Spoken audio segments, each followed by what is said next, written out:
Got to be able to begin to work on that.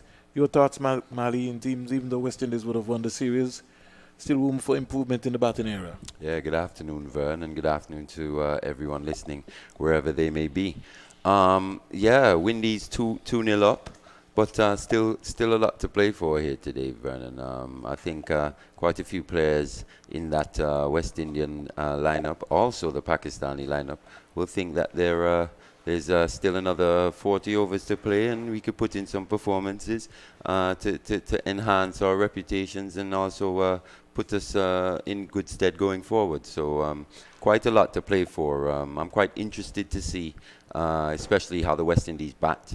Recurring theme throughout this series has been just how well both teams have actually bowled. At times the Pakistanis have strangled the Windies with their spinners, and the Windies have done likewise, and also done it quite differently with their pacers as well. So I'm quite interested, though, to see how both teams actually bat. It's been a little, I would say, substandard from both teams. Windies in the first game, yes, scoring 136, but you had that feeling that they possibly left a few runs out there. Just with some better decisions, they could have possibly been posting totals of 160 or even higher.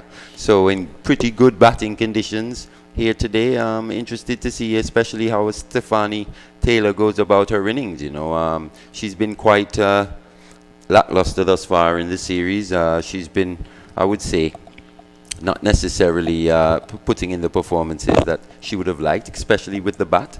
And it's another opportunity for her here today. We know she's one of the best female players in the world in all formats, and it's about time, as captain as well, that she starts showing it more regularly. So the West Indies team today is Stephanie Taylor captain, just to give you an idea in terms of what's happening. So as Mali said, we just got to be able to just make sure that we breeze through this. Stephanie Taylor captain, Anisa Mohammed, Alia Aline, Shamila Collin, Brittany Cooper is in for her first game, Deandra Dottin. Then we have Keisha Knight, Kashona Knight, Haley Matthews, Sheddy Nation is also playing today, so that's good news. That's very good to see, yeah. Shakira Selman.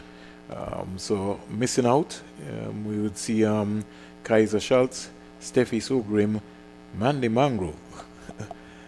She's promoted up into the area. In fact, she's the 12th man for today, and Sherry-Ann Fraser. So she gets a little elevation, Mandy. Yeah. Mangro.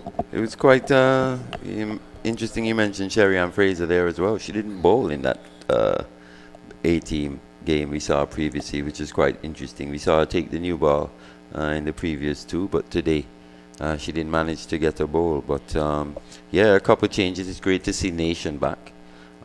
Considering what had happened the other day, you weren't too sure. You thought possibly there would have been at least two new players coming in, but Chanel Henry hasn't managed to recover in time. But from all accounts, she's doing well and back with the squad and quite stable. In fact, she's here at the ground. Oh, and she sent a message on the West Indies Twitter feed. Yeah, which is brilliant. And so I think we just need to allay the fears also to Mali, because people have been talking about that the two players, was because of the vaccine. We need to just dismiss that early o'clock. It had nothing to do with the vaccine.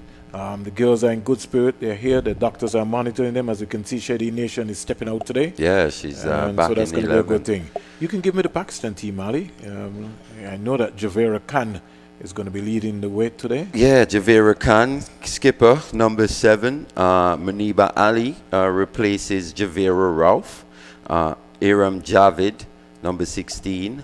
Nida Dar, Aliyah Riaz, Aisha Nazim, Sidra Nawaz, Fatima Sana Khan, Diana Baig, Nashra Sandhu, and Anam Amin.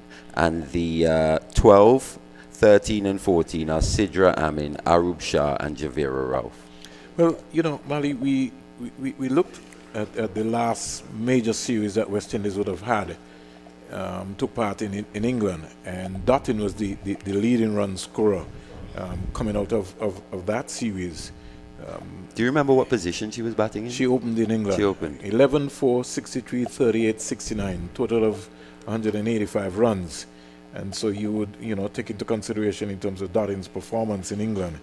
Nobody has really have turned up in terms of that aspect there. Batting wise, it's been a Batting-wise, struggle so, since 2016, I'd say. that's something which I feel that they're really going to have to sort of kind of work on. I think Brittany Cooper coming into the team today now gives them maybe another option. I don't know if they're going to still go with the same ploy of opening with, let's say, Matthews and Dutton. Maybe they might just look to break up the sequence what we were talking about. But I think that Keisha Knight is a good enough player who I feel that West Indies should invest in opening. She hits the ball nicely and is somebody for the future. But those discussions we can go on and we can talk about, because we got we have 550 over games to come still. And that's the thing. Both Knight sisters, actually, I think they look to be pretty similar players, but they also look to be more than one-dimensional. They can play good cricket strokes, and they also possess that power.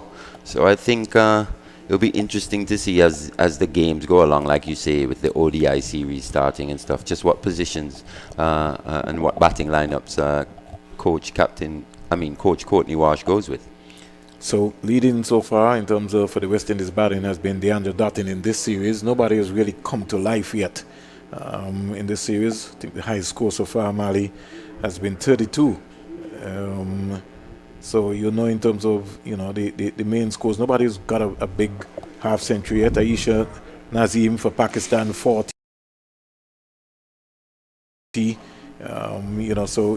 Somebody just now needs to be able to step up today. Today's a good platform, get a good big score. Umpires just waving around just to let us know that they're going to be off and ready to go. Shamila Connell has got a brand new 5-ounce ball, might be a kookaburra in her hand. And so we got West Indies starting with a slip, very early o'clock. Javera Khan is going to be starting for the Pakistan team. So it's a mid-on, mid-off cover. They've got a sweep on the offside, Mali. A wide third man, slip, short fine leg. So the long leg has come up into the fine leg area. So that's almost a good start. Looking for early wickets here. Yeah, fielder short mid wicket, one of the Knights. You've got to when you've got that brand new ball in your hand. Certainly. And Shamila has been going into confidence. She had a good warm up, got the man of the match in the first game. We're in the number 46, and she'd want to go one better. Yeah, here we start off there. That one kept a little bit low, Mali. Yeah, and it was a real player of the match performance from Shamilia. Wrecked that top order, that Pakistani top order, and set them back pretty early, and Pakistan never recovered. Never recovered at all. Anisa Mohammed standing there at, don't want to say exactly first slip, but just down about into that area. Here comes Shamila Connell. Sneaked away right there, got in, holding up for a little while. Here we go again. She cracked up for a while there, Mali, so she really didn't get the throw off. Ali's off the mark straight away. Another run-out opportunity. Another run-out. Javera Khan now comes in to strike the right-hander. So Ali, the left-hander, is the one that is into the mix right here, Maniba Ali. And we have Javera Khan, who is the captain, who is the right-hander, Siddiqui. In fact, Javera Khan Siddiqui is the left-hander, and now we have Maniba Ali, who is coming in to strike. Number 46 on the back, Connell, bounding away, goes past the umpire, and now to bowl to Javera Khan, who just stylishly just strokes out onto the offside. Knight coming around very quickly. Kashona Knight, Keisha Knight is the keeper. Ball was just lobbed back to her. And Muniba will be feeling a little pressure here as well. Vern playing her first game of the series thus far, and Windies will be looking to exploit those little, butterflies possibly floating around in her stomach right now. Certainly. She's back and looking to punch that, can't score. She's looking pretty confident. She's showing good intent, quite a good technique, and first delivery there, coming forward, big stride. Looking to push that ball into the gap, but not quite getting a single. So we bringing it live and in living color to you. Here comes Connell in now to. She sort of cramped her style there. Missed out. Yeah, didn't really get out, and the length was completely different. She really didn't step into it, and she stepped into it. She's now rehearsing. Long half volley there from Connell. Yeah, Should have been put away. At this level, yeah, she would have thought, yeah, she would have missed out on that delivery. One without loss. Quiet start here for the West Indies. And turning now is Connell in now to both. She comes quietly forward, sneaks a single. She's off the mark. Knight can't stop it, and a tumbling save there by the wicketkeeper for the West Indies team. But in the end, backed up on the leg side by the skipper, the vice captain, Anisa Mohammed. Hope she's not. Oh my gosh! Oh no, she stayed down. She stayed down. I hope that she's okay. He's waving for the physio. So I don't know if she maybe would have tumbled a little bit onto her elbow right there, the wicketkeeper. 1 for 1, both batsmen on one. And just giving you an idea in terms of what's been happening. Did you get any word about Grimmond and her condition? No, not as yet. Not yet. I think she headed off to the hospital, so that's something that we'll have to monitor. Hope that she's okay, making sure that everything is cool. Yeah, but she stayed down here. I hope her shoulder hasn't popped out. I just hope that one, because whether you like it or not, it's summer, and this is a very hard ground. Yeah. And she would have been tumbling coming around there. So that's going to be almost very, very, very important.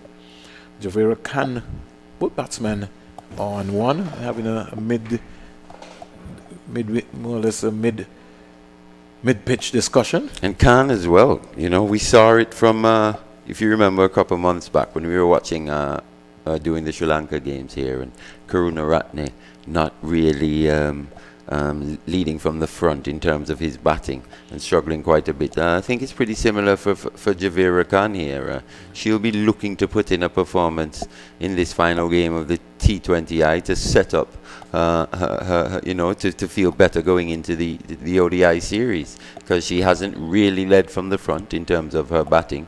And yes, she's done pretty well in terms of how she's marshaled her troops and the field she's set and how she's rotated her bowlers. But she'll be keen to put in a good performance in this T20. So looks as if we have a situation here. She's okay? going off. She's going but off. There are quite a few wicket keepers in this squad, I think. So who's putting on the pads? Well, Brittany Cooper's just come in, and she's also a wicket-keeper batter. So, possibility that Brittany Cooper could be putting on the pads here. So we'll wait and see in terms of who's going to be the wicket-keeper for the West Indies after one over. But just to give you a little update, Mali, in terms of the world cricket, you know, Mitali Raj from India is the leading run scorer now. I'm a big fan. You know, the All-Women's International, 10,337 runs, and she's gone past Charlotte Edwards from England, 10,273 runs, with Susie Bates, 7,849 runs, and our own West Indian captain, Stephanie Taylor, 7,818 runs, and Meg Lanning, 7,024 runs. That's a lot of runs. Yeah, I think it's fair to say, though, Mitali Raj, I mean, it's debatable, but in my opinion, you could say she's possibly the best batter that we've seen in female international cricket thus far in the history. For a long time. And yeah, for sure. We have some new emerging talent. Yeah, coming fast behind her, but for what she's done and for how long she's played, and she's continuing to play really well, yeah, for sure. So the replacement keeper looks like it is Brittany Cooper, playing her first game of the series, and she's had to come in very quickly. Yep. For Keisha Knight. But that's what you want, though. It's multi-dimensional cricketers. We keep saying that, Vern. I think cricket's moving further and further away from the player that only just contributes in one discipline. I think it's going to get to the point where it's going to be a minimum of 2 disciplines, and with the 3rd discipline, it'll be an added bonus. So we just giving you an idea, one without loss. We just had a little break there where Knight got injured. We hope that she's going to be okay. She's gone off the field very quickly. So we wish her a very speedy recovery, because she might be needed to bat today. Yeah, for sure. She's a big part of this Windies batting lineup here. Yeah, so in terms of what's happening. So who are we starting with, Mali? Aline. And she's got a little fire into her. That fire down outside the line of the off stump. And Brittany Cooper has got to come into action. That ricocheted out of her gloves very quickly. Right away. And She wide. struggled. She struggled the other day, I'd say, Aline. Yeah, She was just collapsing on the point of delivery, and she was spraying the ball. Actually, she didn't have that level of control that we saw from her in game 1. Brittany Cooper, some 69 matches. This would be a 70th match for the West Indies. Here is Aline. Delivery being punched onto another the run inside, out. and this Oh. looks like she got back very quickly. Javera Khan, the captain, she just hit the ball, and lovely piece of work there by Hayley Matthews. Is she down too? I have to ask. I don't know what to say. You know, I have to just I make don't sure. know what to say. Just She looks a bit gimpy. She's limping a little bit. I think she's going to Yeah, be okay. she's gonna go into the slips. So I don't know if maybe she would have maybe had a injury before on the foot. There's Or a quick possibly she switch. could have landed on the ball. Yeah. Well, quickly, earlier o'clock, they've made the adjustment. Anisa Mohammed has been pulled out of the first slip position. Hayley Matthews now goes to first slip, and Matthews goes into the cover region. 2 without loss. Lots of action happening here. Aline, in fact, it's 3. Another wide again by Aline. She's got to be careful in terms of where that delivery is starting. You could see her hand already. She's got to keep her hand right up there. I was watching her bowl in the warm-ups actually in the last couple of games as well. She seems to have a really good wrist position when she's bowling to the bowling coach, and she swings the ball away from the right-hander. But he's just struggling to control this new ball. Certainly. It's a brand new one, so you got to be careful. Good delivery there. Back That's of the leg trouble. right there. Oh. And had Dottin maybe hit that stump there. Khan could have been in trouble. But Javera Khan always looks like a run-out candidate. Yeah, for sure. That was Maniba that Mali. played that one, though. Yeah. It's pretty strange in terms of what's happening.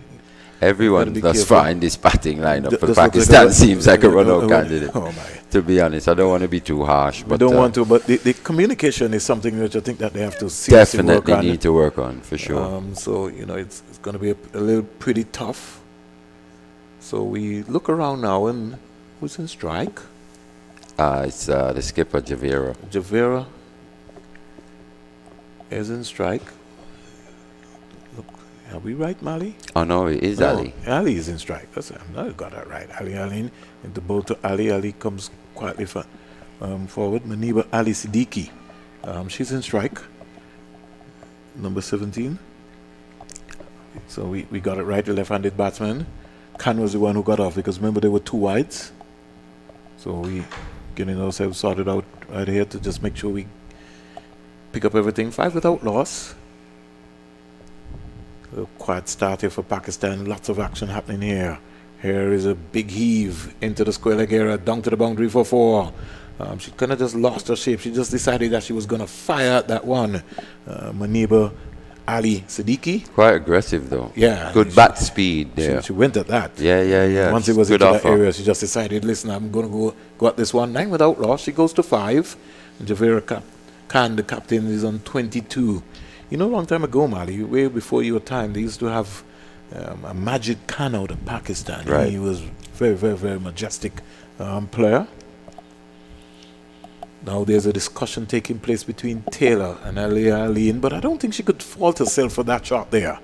Inside the power play, and anything is possible. Matthews is now being... No, Matthews has to come back into the circle.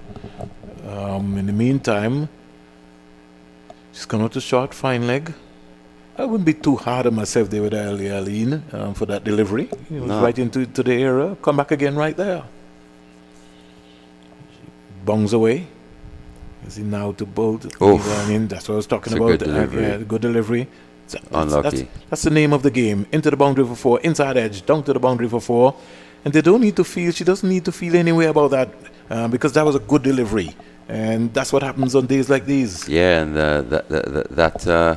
there are no moral victories in the game, really. But if she was going to take something from that, it's the fact that on both occasions, just bringing the ball back to the left-hander late, which can be quite dangerous, and on this occasion, Ali just managing to get an inside edge down to fine leg for 4. But Aline just needs to continue doing the same things. I mean, she's putting the balls in the right areas, especially against the left-handers. Ball's actually swinging from our vantage point. It's coming back at the left-handers quite late. So she'll be best served to continue the way she's bowling here. This is the second over. 11 runs off the over so far. 13 without loss, Pakistan. And raises left leg. Over number 2 finally comes to an end. Pakistan are 14 without loss. 14 without loss. Maniba Ali Siddiqui is on 9, and Javera Khan is on 2. Yeah, and we were talking about the power play in the previous game, and it's very important for Pakistan here to really make use of the power play. These 6 overs where you're only allowed two boundary riders out on the boundary.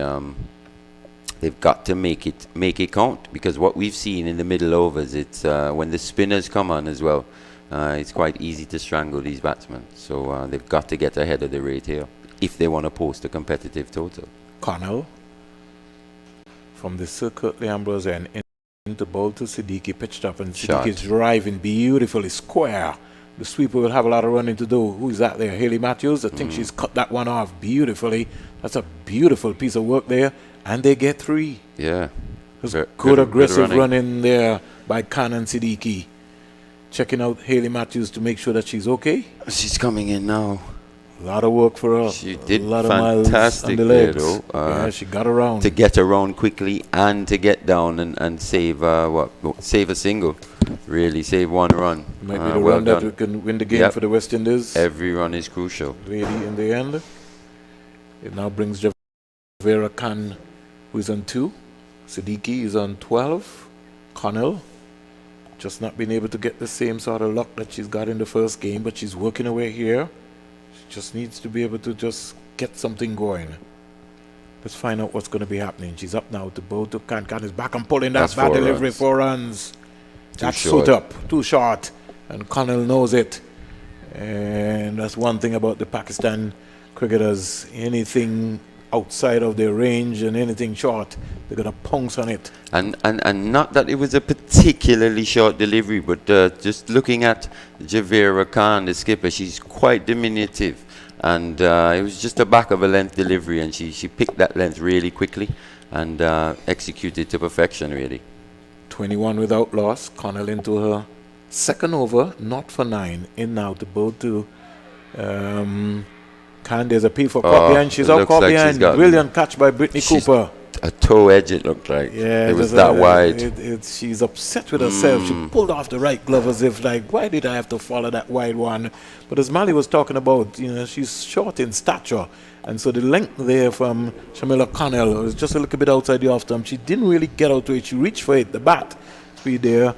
And Khan will feel very disappointed on her toe so far that she's really not really come to light. She hasn't contributed as much as I think she would have liked coming into this tour, but she played a couple of nice strokes. Hopefully she can take whatever positive she takes out of this series into the ODIs. So Javera Khan, and based on how the Pakistan team is picking, she might not make it into the ODI series, so you just never know, Mali, so don't talk too fast. So do you think she'll be sacked as skipper on tour? That's possible. I mean, we are talking about the PCB. Yeah, because remember this is T20. They maybe have a different system lined up for their 50 over, but we never know. I think she will be in the mix there still. She's shown I think that she is a 50 over skipper as well. So we'll wait and see in terms of what's happening. So who's come out now, Mali? Let's find out in terms of what's going to be happening. It looks like Iram Javed. Iram Javed, and let's see what her approach would be. Connor will be buzzing with excitement. She's already picked up a wicket. Didn't get any wickets in the second game. Got 3 in the first. Has 1 here now. Yeah, she seems to be a real wicket-taking option for the Windies here. She's done well in terms of her wickets and her economy rate, leading from the front. Cornell comes in to bowl to Javid, into bowl to Javid. Javid is steering this down to third man. And look at which is trying to bowl it round about the line of the fourth stump area.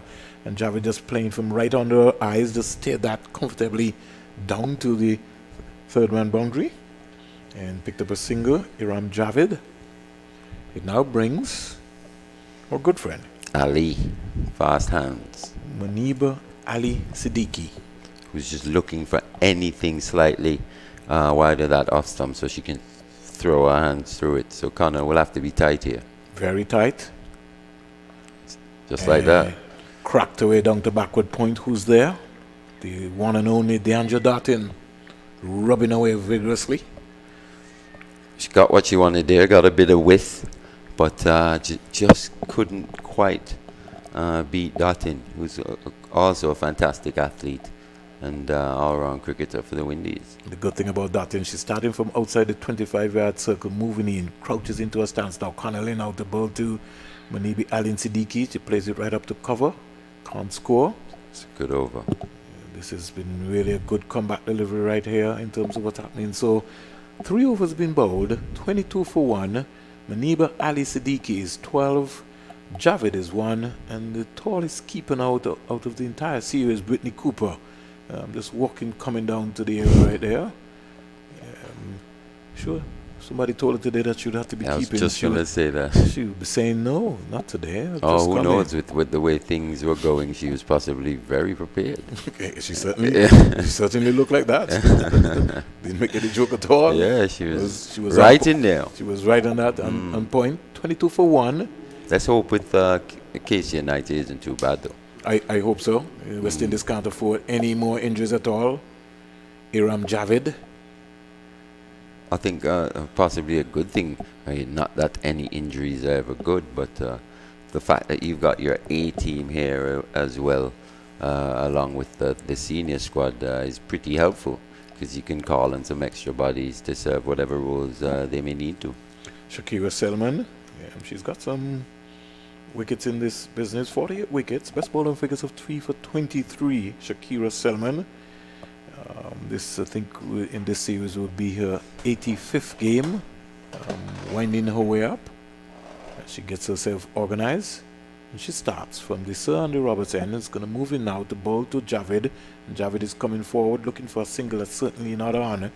But the video analysts for the West Indies team seem to have worked a lot of things out here, because what you have, Mali, is Javid tends to play the ball a little finer. Yeah, and just a hint of outswing there as well. Yeah. So you'd possibly think, Windies could possibly get a slip in here early. I almost thought about that. That's why I was talking to you there by getting your going. Here is Javid looking to just dab the ball right into the offside. So the West Indies look like they've got this factor worked well out set in terms of what they're looking for. But none of this works unless the bowler puts the balls in the right position. If she runs up and bowls the ball on leg stump now, and with the field the way it's set, it almost makes the captain look like a fool. So she's done the job thus far in her first 2 deliveries. Selman also would have made her IPL debut in 2020, so she's been one for the future. Down the onside, just as Mali was talking about, she lost her shape there. Needed not to try anything at all. And it's like muscle memory, so you just have to just remember that you keep looking at that target. I'm sure Coach Ward will be telling you the continuous hours of hitting that strap. Yeah, with the way the field's set, she can't afford to be bowling on a line of the batsman's pads for sure. She's just got to get back to what she was doing previously. Control has to be so good. You have to be disciplined mentally, physically. It all adds up there. Bang on target, she gets her one workout, but she can't stop the single. And almost for a moment, they had a little collision there. Who's that? Is that Mangrove? Mangrove, yep. Yes. So the West Indies have brought out their trump fielder. Their gun fielder, yes. I've been calling for her for a little while, actually. The intent from the Pakistani batters has been really good here, Vern. I think they've had a talk about it, and you can tell they're actually looking to rotate the strike a bit more, dropping the ball and actually running and forcing these West Indian fielders to come in even closer and stifle them and possibly later on they could bunt the ball over the fielders' heads and find the gaps. Aline in the ball to Muniba Ali Siddiqui. She's getting a little aggressive there. Charged Selman just there for a moment. Didn't get the elevation onto it. Exactly, something like that. But she just didn't get the elevation. Yeah. But she's looking pretty aggressive here. But I think her intent, as you rightly said, really is just to let Selman know that, listen, you can't be bowling me those slug cutters there, and I'm not going to get to the pitch of them. I understand what you're doing, and I'm going to step out. Yeah, good batting.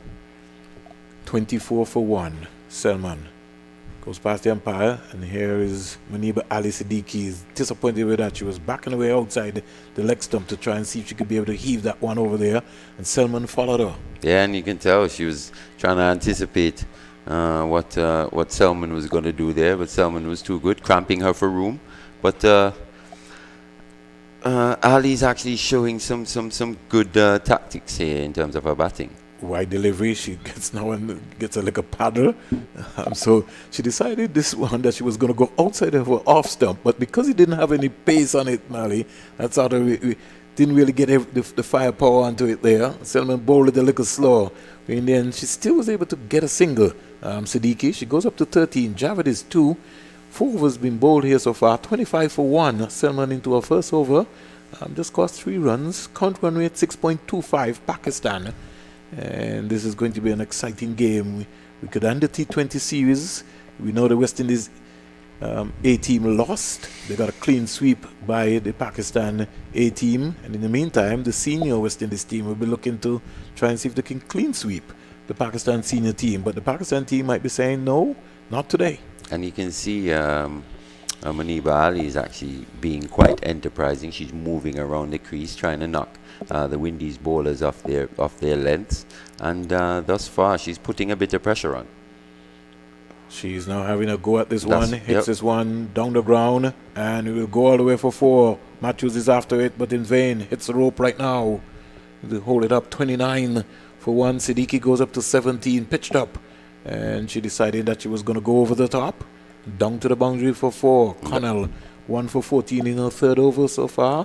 Let's see what her comeback is going to be like. The umpire is coming down and just saying to the 2 Pakistan women batters, please stay clear of the pitch, get off. You know, you have all these lot of new rules now, Mali. Good hands there from Muniba. Very good hands, fast hands. You can tell she likes feeding bat on ball. Over the wicket is a delivery here from Connell. Muniba Allen steering this down to third man. And so she quietly just knocks her way around. 30 for 1. Muniba Ali Siddiqui goes up to 18 of 14 deliveries. Javed now comes into strike. She's on 2 from 4. And in the previous games as well, the Pakistani openers and even earlier the number 3 before Nida Dar got in, they tend to allow the Windies bowlers to bowl to them. Whereas today we're seeing Muniba Ali actually take the attack to the Windies bowlers. Certainly. Here is Javed just steering this beautifully down to the third man boundary, who's a little bit wide. Good return in. Cooper just having some problems in taking that one because it did hit the top of the edge of the square and took off. Cooper early clock put her hand up and apologized and said sorry. 31 for 1. Javed goes to 3. Muniba Ali Siddiqui comes into strike. She's on 18. Striking at 128 as well, which is really good. And from what I've seen thus far, she's not going to stop. She's going to keep going. There is a scoop into the air. It's going to be a good catch.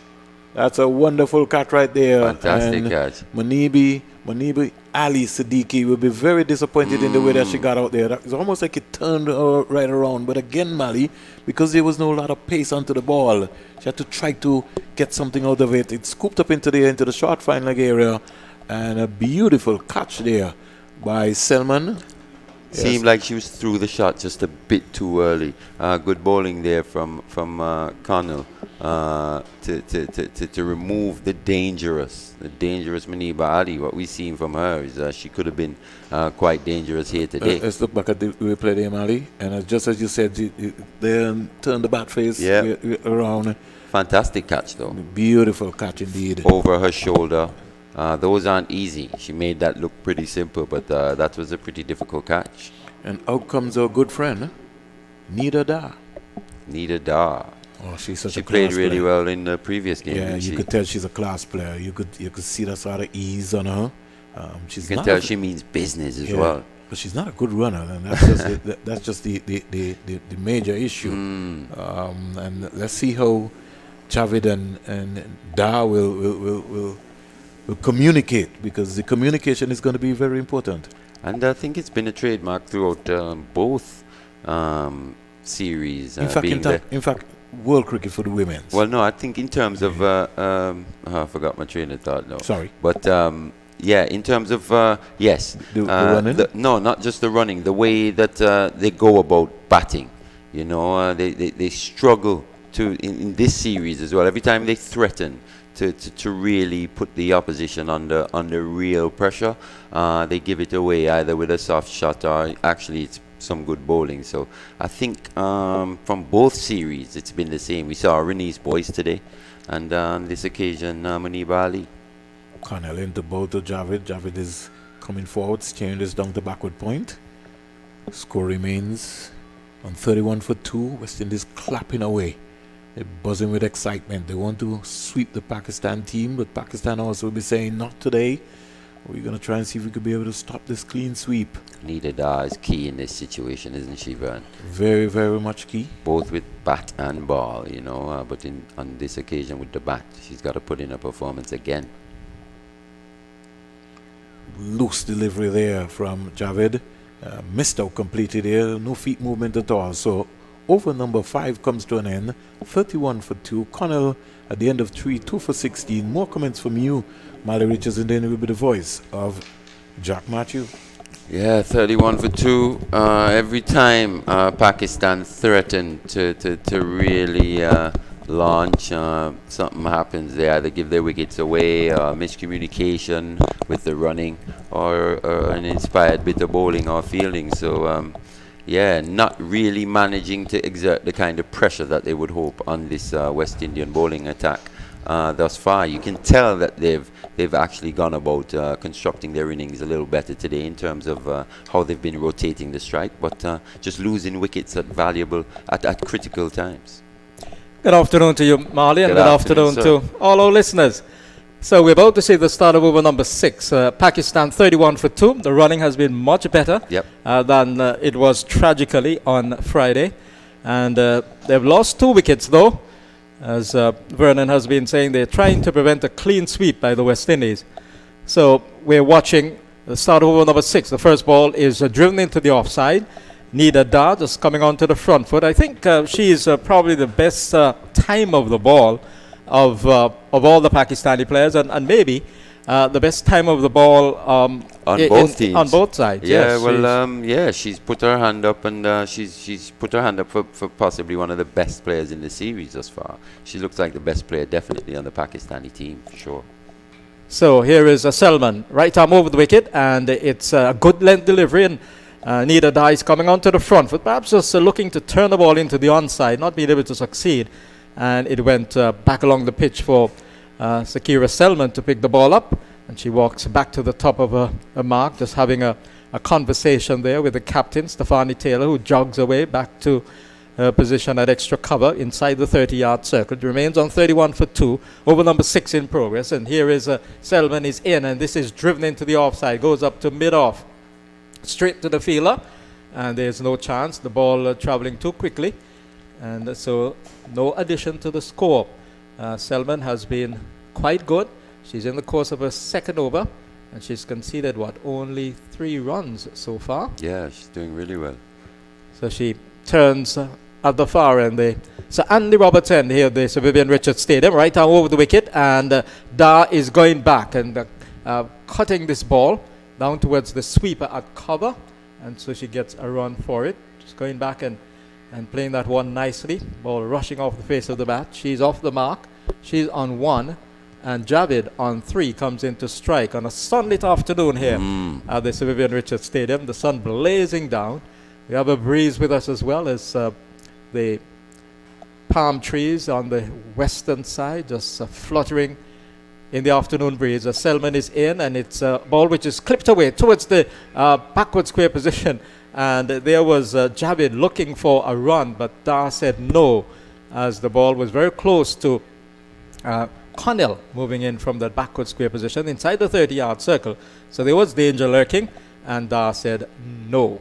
And the Windies will be looking to effect runouts, knowing what happened the other day and the miscommunication issues that this Pakistani team has. Yes, knowing their vulnerability in Yes. terms of running. Selman is in. This is hit hard, but straight back to the ball, and she feels well and has a shy at the striker's end. Wonderful cricket. A ball up to the right-handed Javid, and she drove it hard back towards the bowler. Selman in one motion picked it up with her right hand and hurled it towards the stumps. And the ball going past the stumps to be stopped by the wicket keeper, who is Kaisia Knight, coming back on. She had to leave the field early on after sustaining what may be considered a minor injury, because she's back on the field, which is good to see. Moment. Yeah. Yes, and the deputizing wicketkeeper, in fact, had a catch in Brittany Cooper. She had the catch to dismiss the first batter for the Pakistanis, Javera Khan. Yep. She was caught by Cooper of the bowling of Connell for 6. It was 21 for 1, and then it became 31 for 2 when Muniba Ali, the other opening batter, she was caught by Selman of the bowling of Connell for 18. 31 for 2 it was.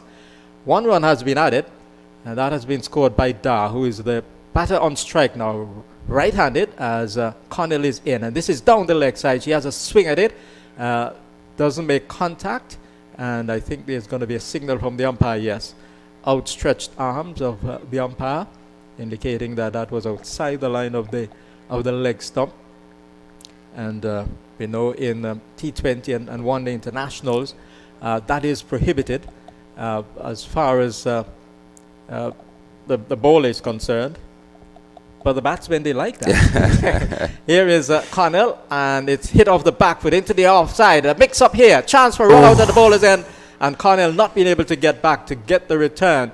She had to get back very, very quickly and just could not. But because Javid there was looking to get at the striker's end, she had to scurry back. It was a good bit of feeling as well in the offside.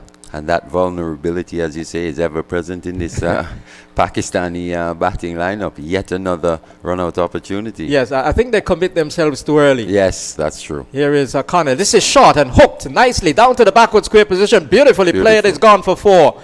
Wonderful stroke. And that is Nida Dar. She is really a good player. It was short, and she swiveled and hit it beautifully. Got on top of the bounce, and it went away down to the backward square position. The fielder at forward square leg on the boundary had no chance, and the scores rushed on to 37 for 2 in over number 6. Very good bouncer there from Connor, but even better Number stroke. 7 correction. Yeah, but very good shot from Nida Dar there, the way she managed to keep it down and dissected that gap. Connell, right arm over the wicket. It's on short of a length outside the line of the off stump this time, and she punches it down to the sweeper at the cover position. So there's only 1 for her. So she changed the line, and Nida Dar. The length was not all that short either, and so it almost restricted the stroke play of Nida Dar, but she got a run for it down to the sweeper, down to deep cover. 38 for 2, the Pakistani score. Now winning the toss and batting in this final CG Insurance T20 International against West Indies here at the Sir Vivian Richards Stadium. In bright sunshine, we watch as Shamila Connell runs in to bowl to Javid, and Javid is on the front foot, and she plays it nicely. Ball leaving the bat fluently, but straight to the field at point, and there is no run. Just for a brief moment, the bottom hand came off as she went into that stroke. But she looks to be a good time of the ball as well. She has. She's come in and timed the ball really nicely, but she just hasn't found the gaps that she would have liked thus far. With 3 off 10, but she looks a quite technically sound player. Shamila Connell is on her way once more, and this is stayed away down to the backward point third man area. There's a fielder at the square third man. She comes in and fires the return in to the keeper's end. Kaisia Knight is there to take it. The score is now on to 39 for 2. Early on, Vernon mentioned Majid Khan as one of the fluent Pakistani players. Played with a minimum of movement, but he was very, very attractive. He would have played against your dad, Vivian Richards, Majid. against the Sandy Robertson Yeah. and those guys. Majid Khan, very, very good player he was. Here is Shamila Connell. This is driven into the offside, down to the deep square cover position. And the fielder is quickly in and around. And so only one. At the end of over number 7, Pakistan winning the toss and batting in the third and final CG Insurance T20 International against the West Indies here at the Sir Vivian Richards Stadium. 40 for 2 with Dar on 7 and Javid on 4. Yeah, and it's important that Javid rotates this strike and just relieves the pressure a little bit off Nida Dar, because so far in this series we've seen when Nida Dar comes to the crease, it's always been in a position of her having to repair the innings. She's had to consolidate, look to be circumspect, but on this occasion with Javid looking the way she does, looking like she's got the ability to find the gaps, it's key that they both play in their respective styles and put together a partnership in order to challenge this West Indian batting lineup later on today. Yes, it's 40 for 2 at the moment, and that Pakistani team with Majid Khan, they came to the Caribbean in 1977, and they had several players. In fact, I think Wasim Raja was part of that Pakistani team as well. There was a guy by the name of Harun Rashid. Right. He was a good stroke player as well. Quite attractive players. So we have who is Anisa Mohammed into the attack? Looks like Hayley Matthews. Hayley Matthews is in, and first delivery swept away down to the backward square position. A good run here for Shamila Connell, and her right-handed return just pulls wicketkeeper Kaisia Knight a little bit away from the stumps. But she released the ball quickly, and so there was only 41 for 2. In fact, that player, Harun Rashid, one of my brothers, was quite impressed with her. Oh, with really? him. Right. And the name stuck with him. Really? So they call him Harun. Harun, wow, interesting. I think those players are a little before my time. Right. I remember Zaire, Abbas, Javid Mianda, that generation of players. And this is hit off the back foot. She's bowled. Wow, she was looking to hit that off the back foot. I was unsighted by the wicket keeper, and she has been bowled. So that's the end of Javid. She has been bowled by Matthews for 4, and Pakistan just find themselves in a bit of trouble here. Yep. They're 42 for the loss of 3. Oh, the pressure getting to Javid on that occasion. We were just saying, Jack, all she needed to do was just to continue to try and find the gaps. But on that occasion, she tried to make room to Hayley Matthews, bowling her off spin from the Sandy Roberts end, trying to make room and almost cramped herself, trying to pace that offside field. And Hayley Matthews in the wicket column right away. And in the first over, as you said, making an impact. And she's an impact player because with both bat and ball. Yeah, she has played well for the West Indies. Was quite an instrumental figure when the West Indies won that T20 World Cup back in 2016. Deandra Dottin also made an impression. Stefani Taylor, and they're really the core in terms of the batting of this West Indies side. And then if you think about it though, Jack, you say 2016 and the performances that she put in, she was a precocious teenager, 17, 18 years old. It's been 5 years, and you want to see these players even go to the next level. It's possible, the talent that they possess, and it's incumbent upon them to try and fulfill the potential that they've shown. And that experience would have fortified her because now she's one of the seasoned campaigners. In this squad. Hayley Matthews is in to the new batter, who turns it into the onside. It goes away towards the mid-wicket position. And that new batter is Riaz. Riaz coming in number 5 in the order. So Hayley Matthews, tall off-spinner, all-rounder in this West Indies side. She comes in to bowl to Riaz, and Riaz is cutting at this ball outside the off stump, doesn't make contact, not taken cleanly by Kaisia Knight. I don't think there was a touch though. Just looking at the reaction of the players always they always go react in a particular way. And they get excited pretty easily. Yeah, but it was a play and miss situation by Riaz, right-hander, a little bit of a crouch as she faces Hayley Matthews, and plays this one almost circumspectly down towards the short third man area. A little bit of caution in executing that dabbing at the ball. And she bowls quite quickly, doesn't she, Hayley Matthews? A lot of pace on her off spinners. Yes. And most spinners, especially in the T20 T20 format, yeah. tend to do that. You Not don't see too a lot much of air. flight. Yep. But we've seen it from the Pakistani spinners, though. True. Ball is pushed away into the onside, goes towards straightish mid-wicket, and Riaz cannot score. So she's kept on 1 and 8 to Dar.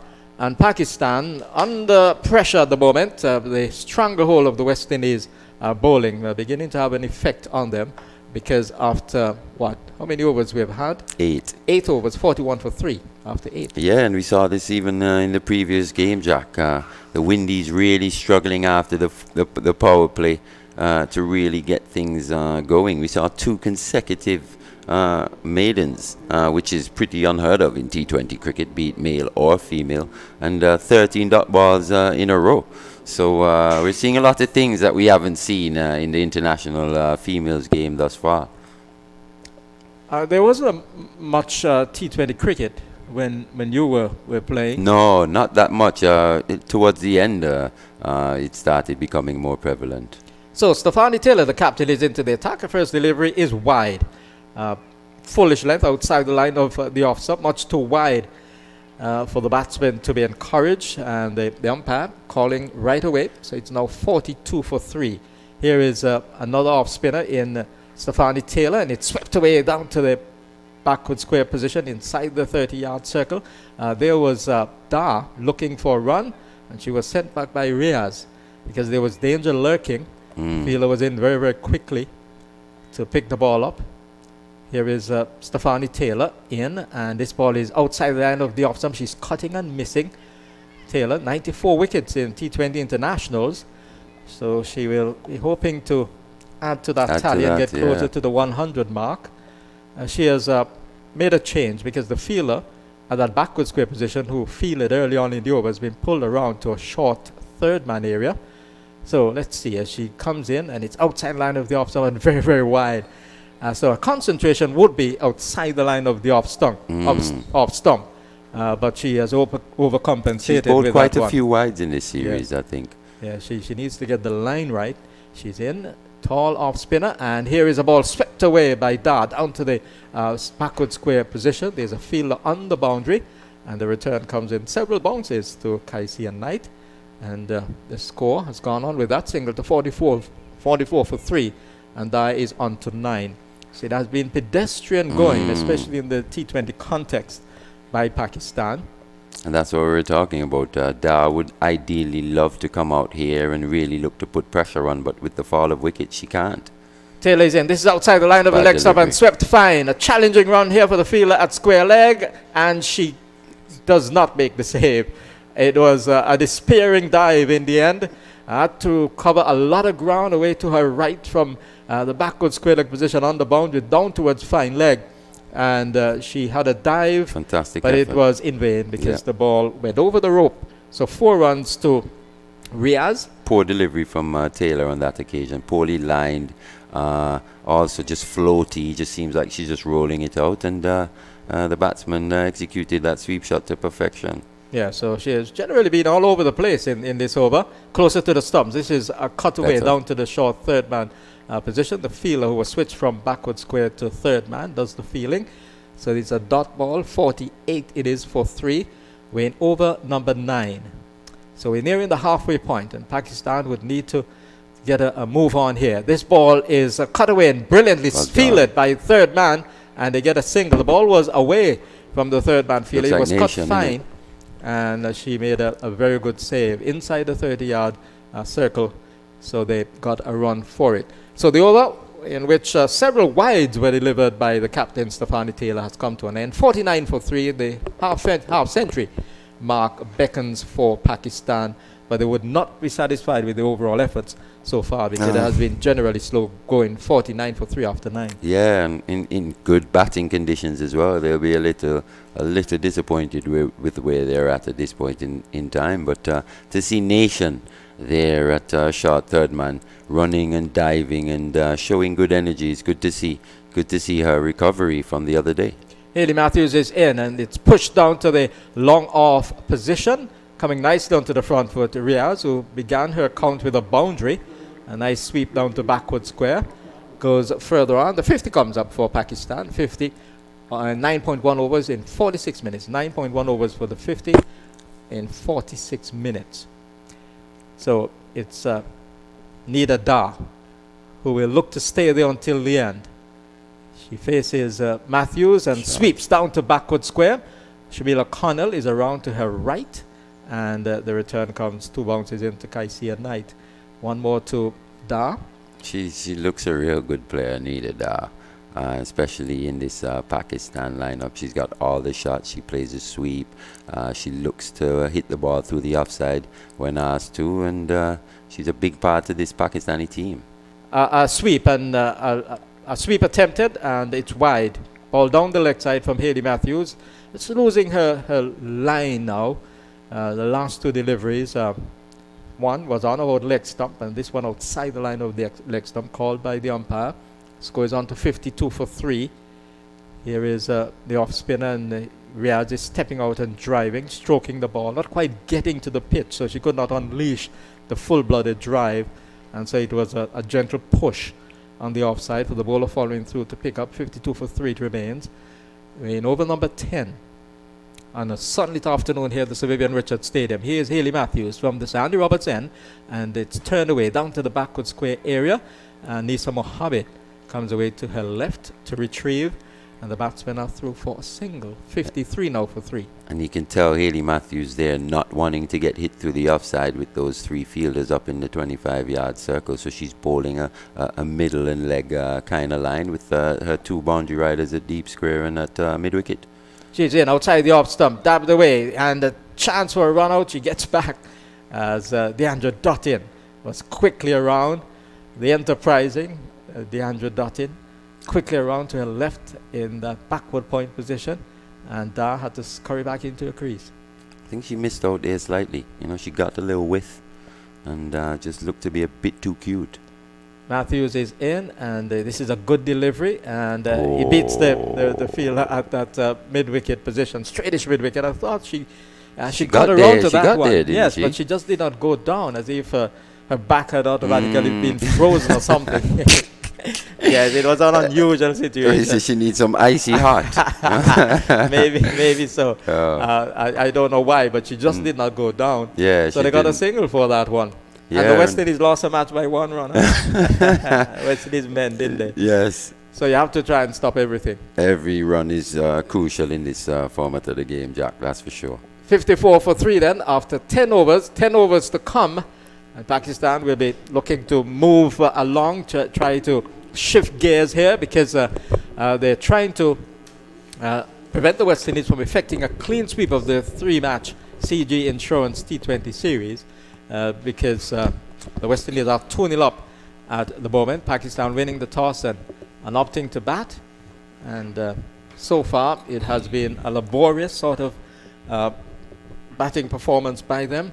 Not being able to execute the boundaries as well as they would have liked, not being able to get the singles and the twos as well as they would have liked, and therefore they find themselves behind the 8 ball at the moment. They're 54 for 3, but we know generally it has been a low-scoring series, and we're talking about women's cricket, and sometimes Sylvester Joseph, for West Indies batsman, joins me. Sometimes we get carried away in looking at the female game, and because we have been so accustomed to the men's game that we look at these totals and say they are almost impoverished totals, and in the end they prove to be winning totals. Yeah, indeed, Jack. Good afternoon to the viewers and the listeners wherever you are in this world, in Pakistan, in the Caribbean, all over. Here's a full toss by Anisa Mohammed, and it's swung away down to the square leg area, and the fielder down there just not being able to feel it cleanly. The ball went away from her, and it had to be tidied up by the fielder coming around from the mid-wicket area. So Anisa Mohammed starting with a full toss, lucky to get away with that, and the score is on to 56 for 3. Da not quite capitalizing on that occasion. The off spinner is in, Anisa Mohammed, and this ball is hit off the back foot, and tumbling save by Mohammed to her bowling, moving on the other side of the pitch to do so. So we have 3 off spinners in this West Indies team. The third one on show here. We had Hayley Matthews, Stephanie Taylor bowl one from this end, but was inconsistent, and she has brought. Here is a ball which is swept away for 4, down to square leg. There was Da getting one up, and she played it with the spin, and she hit it really well. It was beautifully timed, and it went down to the square leg position for 4 runs. Another West Indies player is down, and when we see a West Indies player down, we tend to be very, very, very, very concerned, because we know what happened on Friday. But I think she has sustained some sort of injury when she was trying to stop that one from going over the rope. So the physiotherapist has come out to provide some assistance. Thank God that the 2 players who went down on Friday, they're back with the team. One playing in this match, the Nation, Chanel Henry, is back with the squad as well, but she's not playing. And so that's a very, very good sign with respect to the two ladies who went down very, very suddenly in that match on Friday at the Coolidge Cricket Grounds. Yeah, unfortunately for her, I think it looks like she twisted her ankle, There's a few battles there at the boundary line as well, even the boundary rope. We haven't really picked up that. We just saw her on the ground, unfortunately. But she's off the field, and the physio is with her, so the game will continue as quickly as possible, Jack. But unfortunately for her, we hope she's fine. We had one in the earlier game as well with the A team, Joseph. I think Joseph. Yeah, I haven't got any reports on her how she's doing, but she went down also. She went to take a catch, and I think she twisted her ankle or her foot or something. But we haven't really got the report yet. But yeah, but the game is still going on, and hopefully that Aline is fine. Yes, and she's an asset to this team, especially for her bowling. So let's hope that she'll make a speedy recovery from that. Talking about the A team, the West Indies A team losing the 3rd match, so they were swept by the Pakistanis early on today, managing just 99, and Pakistan sweeping home, winning by 8 wickets with 8 balls to spare. Anisa Mohammed is in, and she's bowling. She's bowled, yes. There was Da looking to sweep again, and this time she missed it, and the ball cannoned into the base of the stump. And so that's the end of Da. Looking there to repeat the stroke, and Anisa Mohammed has had the last laugh. So Da has been bowled by Mohammed for 17, and Pakistan in further trouble as they look to get up to a total of respectability. They're crumbling at the moment. They're 60 for 4. Yeah, from the last game as well, you see Da with that particular shot. She seems to me that's her batting plan when the off spinner is bowling from the end. So she normally looks to sweep, going to it down with the breeze, But unfortunately, at this particular delivery, I think was too full, and you can see when she's on her way back, she started rehearsing. She should have played that one, up long off, long on, and get an easy single. But she has a plan, and you have to make sure when you're sweeping that you cover the ball. You have to get contact with the bat with the ball, So well done to Mohammed to persist with with her good areas, even though she got swept a few times. I think there was high risk, and I think the line was more off stumpish, or just on about off stump, and so it was more challenging for Da, and she missed it, and she paid the consequences. She has been dismissed for 17, and Pakistan is 60 for 4. We're in over number 11. This ball is stayed away down to the 3rd man position, and there is no run. The new batter who has come in at number 6 in the batting order. Going to get her identification in a moment. Looking to get off the mark with a... She looks like the keeper from where she's coming nicely onto the front foot, bat and pad close together to the final ball of over number 11. So Pakistan opting to bat in the 3rd CG Insurance T20 International against the West Indies here at the Sir Vivian Richards Stadium. They're 60 for 4. Riaz is on 7. Nawaz is yet to score more from Sylvester Joseph, the former West Indies batsman, and then it will be Vernon Springer. Well, we see similarities in all of the games now so far in terms of the runs rate and the total after 11 overs. Totals are similar in nature, and it continues to show, as Jack was alluding to when we think about 2020, we look at the men's game and the total, but from evidence now we see a similarity in the ladies scoring. 130, 140. Springs, welcome back, Springy. Good afternoon to you, Sylvester. You hear me loud and clear? Loud and clear. Okay. I don't even know what is a good score now in T20. We saw the West Indies struggle to even get to 170. So we understand in terms of what has been happening. So, it's so funny in terms of scores. Yeah. In the ladies' game, you know the scores are basically like the 130, 140. So we have to wait and see how this one goes. You saw in the A team situation that the score generally is about 190 yard and 110, 115. The thing about it, Sylvester, if you don't rotate the strike, then you're going to end up in a problem, and that is simply the gifted thing about you have 120 balls and you have to maneuver how you're going to be able to play those 120 balls. And all of a sudden the cricket is becoming real hard because there have been so many dot balls even in the T20 game. So just imagine what happens in Test cricket, Sylvester, as Nawaz is still on North. Riaz has picked up her 8th run. In fact, Nawaz is off the mark. Riaz comes into strike right now. We're into over number 12, 62 for 4. I think one of the things that hamper the teams as well is the main batters, the top 4 batters. They get in and get out. That's a big point, because if we look at that, Pakistan is most likely would have been relying on Nida that to be able to be the person to take them through. Now, if she batted, we have another, at least when she got out, you would have had another 10 overs to go. Yeah. They would have been able to get a comfortable 150, 160, with the sort of class that has.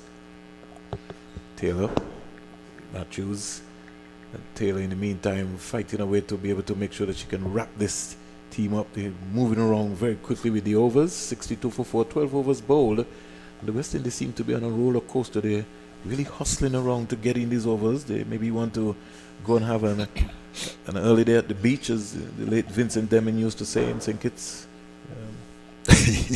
Bouncing, he always used to tell you the beach is waiting. The beach, even to one thing, the beach is always waiting.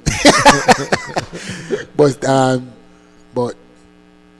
Matthews is getting through a good spell here, Springs. 1 wicket, 3 overs, one for 8. 1 for 8. She's getting through. She seems to me like she's moving a little gingerly. I'm not sure. Especially based on what happened with that injury. So I don't know if maybe she would have had a slight knee injury.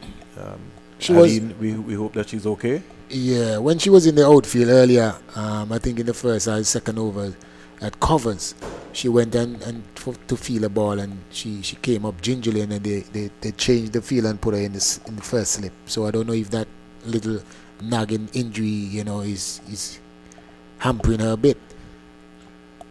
But it's not hampering her bowling, Springs. Not at all. Anisa Mohammed, one of the most successful bowlers who got 100 or more wickets in the T20 format. She picked up 1 today, so that's a good sign for her. She's also the vice captain of this West Indies team. She's been around for a while, my buddy. Yeah, but if you realize, over 151 wickets in ODIs. So you know that she's been around there and continues to make a contribution. Yeah.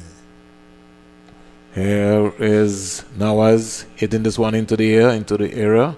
Coming around is Selman. She get a comfortable, easy round. This is a big boundary, Sylvester. So I don't know if Riaz has got the power to be able to clear this one, but at least she more or less just chipped that over. And she would say that she could just chip it off all the time, and Selman and company will have to be running all the time so she can pick up 2 runs. But it seems as though she tried with all her might to get that one over. Over the 70 meters here? She got a lot of work to do. It fell short in there, maybe about 50 meters.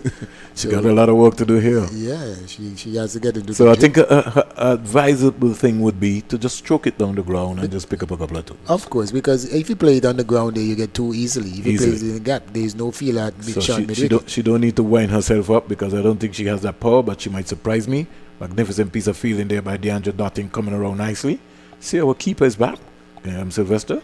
Yeah, they had a slight change. I guess they wanted to give her a break in the outfield, and she twisted. I think she twisted the ankle earlier as well. So it's been lots of work been happening. Here is Nawaz looking to surprise us, but this time she's out caught at the deep backward square leg boundary. So Riaz fall into the pressure. No need for that at this point in time. Was that shot on, Sylvester? Do you think it was on? No, that's what I said earlier. I think she just need to come inside the line and play the ball at a good pace, and she will get 2 easy runs. Down there is a pretty big boundary, Springs. The breeze is going in that direction as well, but she hasn't proven to us, shown to us that she has the strength to to go over the 70 from that end, Springs. But I think what actually happened, she got fooled by when she was practicing into the net. So, something, you hit the ball into the nets and you feel that you can clear it all the time. But an excellent catch there by Shady Nation. Yeah, very much so, very much so. Nation would have been one of the players, would have went to the hospital, but she's ready and ready and back into the action. So, excellent catch there by Nation. Sidra Nawaz will walk back to the pavilion. And I know you have not been, Sylvester, following a lot of world cricket in terms of the women's game, but what we're seeing happening here in terms of the Pakistan batting is what happened against the South Africa series. They got some good starts, and then all of a sudden wickets fell in clusters. Okay. So it's almost like a trend continuing here in the mix, and we see it happening here again.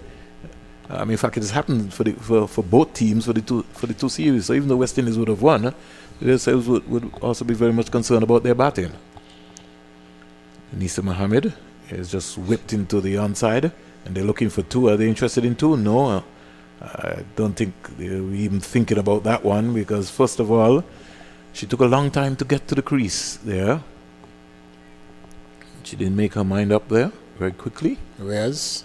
Yeah, 67 for 5, over completed, and we just waiting just to give you an analysis of the bowling figures so far. Matthew has flicked up shades to Taylor, and she's getting through overs as Sylvester has indicated very, very quickly. So we wait for a while. 67 for 5. Pakistan just falling away here. I don't want to say London Bridge is falling down, but they're certainly indeed. I guess you have to say the Pakistani bridge. I don't know what's the name of the Pakistani bridge. I've been there. I've been there when I was 16. That's many moons ago, Springs. But I can't remember the name of if they have a bridge. Well, the issue is, right, that London always have bridges all over. So maybe we just have to just consider it to be a London bridge. 67 for 5. I think that might just be the easiest thing that we can think about. Comes quietly forward, can't score. The pressure mounting here, and Taylor getting through overs very, very, very, very quickly. I think more so in the women's game, they should be more concentrated on the ball, Springs. It seems to me like the overs are going down, and see in few other games that. Here is a little paddle around in the end. Mohammed can't stop that one, so been able to get a single. Comes to 167 for 5. We're into the 14th over. Riaz goes up to 11. Naseem, who's just come in, is not yet off the mark, and she will have to begin now to start all over again. Sylvester keeps talking about it along with Mali, is that once a new batsman comes in, they have to almost start all over again, and it takes some time to be able to get going. It's not that easy to just come in and be a Andrew Russell and company where you can go from ball 1. Here's a little tickle here by Naseem onto the leg side.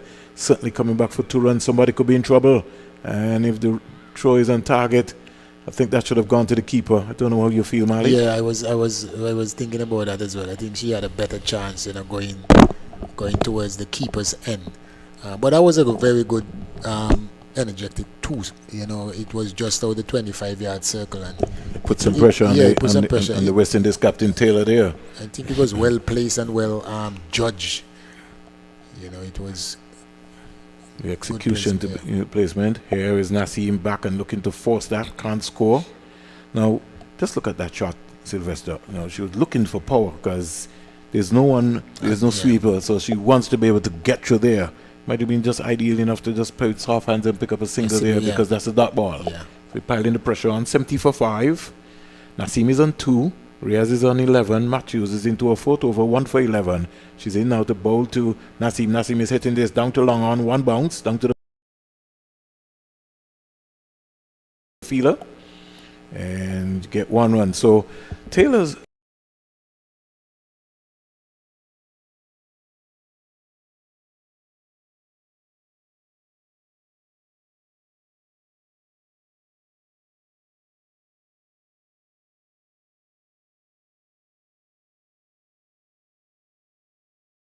And you have Taylor who comes in after them. But I don't know, Taylor, like, she doesn't have her rhythm today. So you see Mohammed, she comes in a bit earlier. So they have a plan. Ploy, you can see how they go about doing their work, and they get some very good overs in, especially at the start from Connell, and now you have Matthews. Taylor most likely will start. Smash down the ground. 4 runs. Beautiful shot. Split long on and long off. Selman and Henry didn't have a chance. And that's a good shot from Nasim. Smack that down the ground. 75 for 5. She goes to 7. Reyes is 11. And the score is just rattling up right here. I want to say good afternoon to Basil Morgan and company. Good afternoon, Sir Basil. Right, Excellency. The only thing is that he won't get a sir in Montreal. No, But he'll be all right. His Excellency. He's got so many titles. I don't even know what to say, Basil. I know you'll be smiling. Don't fall off your chair, Basil. 75 for 5 into over number 15. but I can tell you that all the powers that the sir has, Basil, will get even more. Oh, even more. Certainly even more. We have to make sure that we rub that one in so he knows. I've been asking Sylvester for El Camino Willet to be knighted in St. Kitts and Nevis. I've been battling that for some years now, but no one seems to be listening to me. So also Kim Collins, I think the time has really come. You got to be able to recognize those guys. Here is a wide delivery ball by Anisa Mohammed. I don't know if Nazim made that happen. 76 for 5. I mean, Springs, when you look at it, for me, some things are no-brainers, you know what I mean? When you talk about Kim Collins and El Camino Willett and so forth, these are the guys that, carry the torch, the beginners of such, rich tradition in the Leeward Islands and so forth. So good try. Mohammed dropping a ball and caught, got there, but it just never stuck. And it really didn't come back as hard as she would have liked to on Sylvester. It sort of hit. I think it was going to a weaker hand, to the left-hand side. Yeah, to the left-hand side. But she gave a valiant attempt, though. I must say that she looks a lot fitter.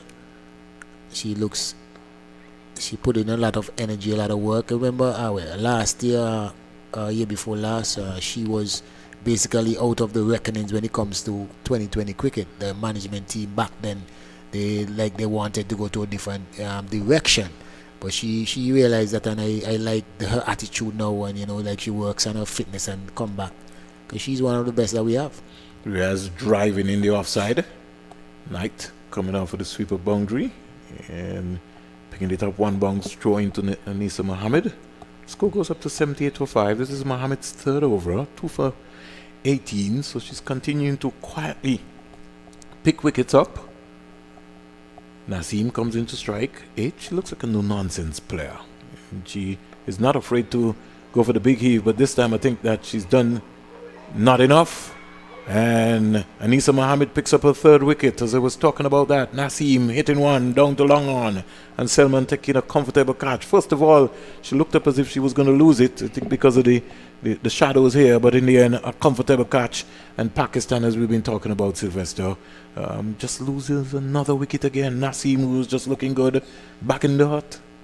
Yeah, these girls, they play in a type of way. I think it's reckless.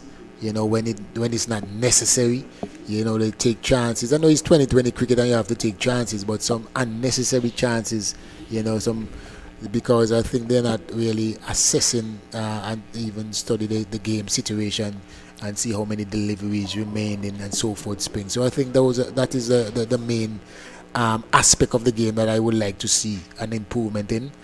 They are at a good position when you look around in terms of the score.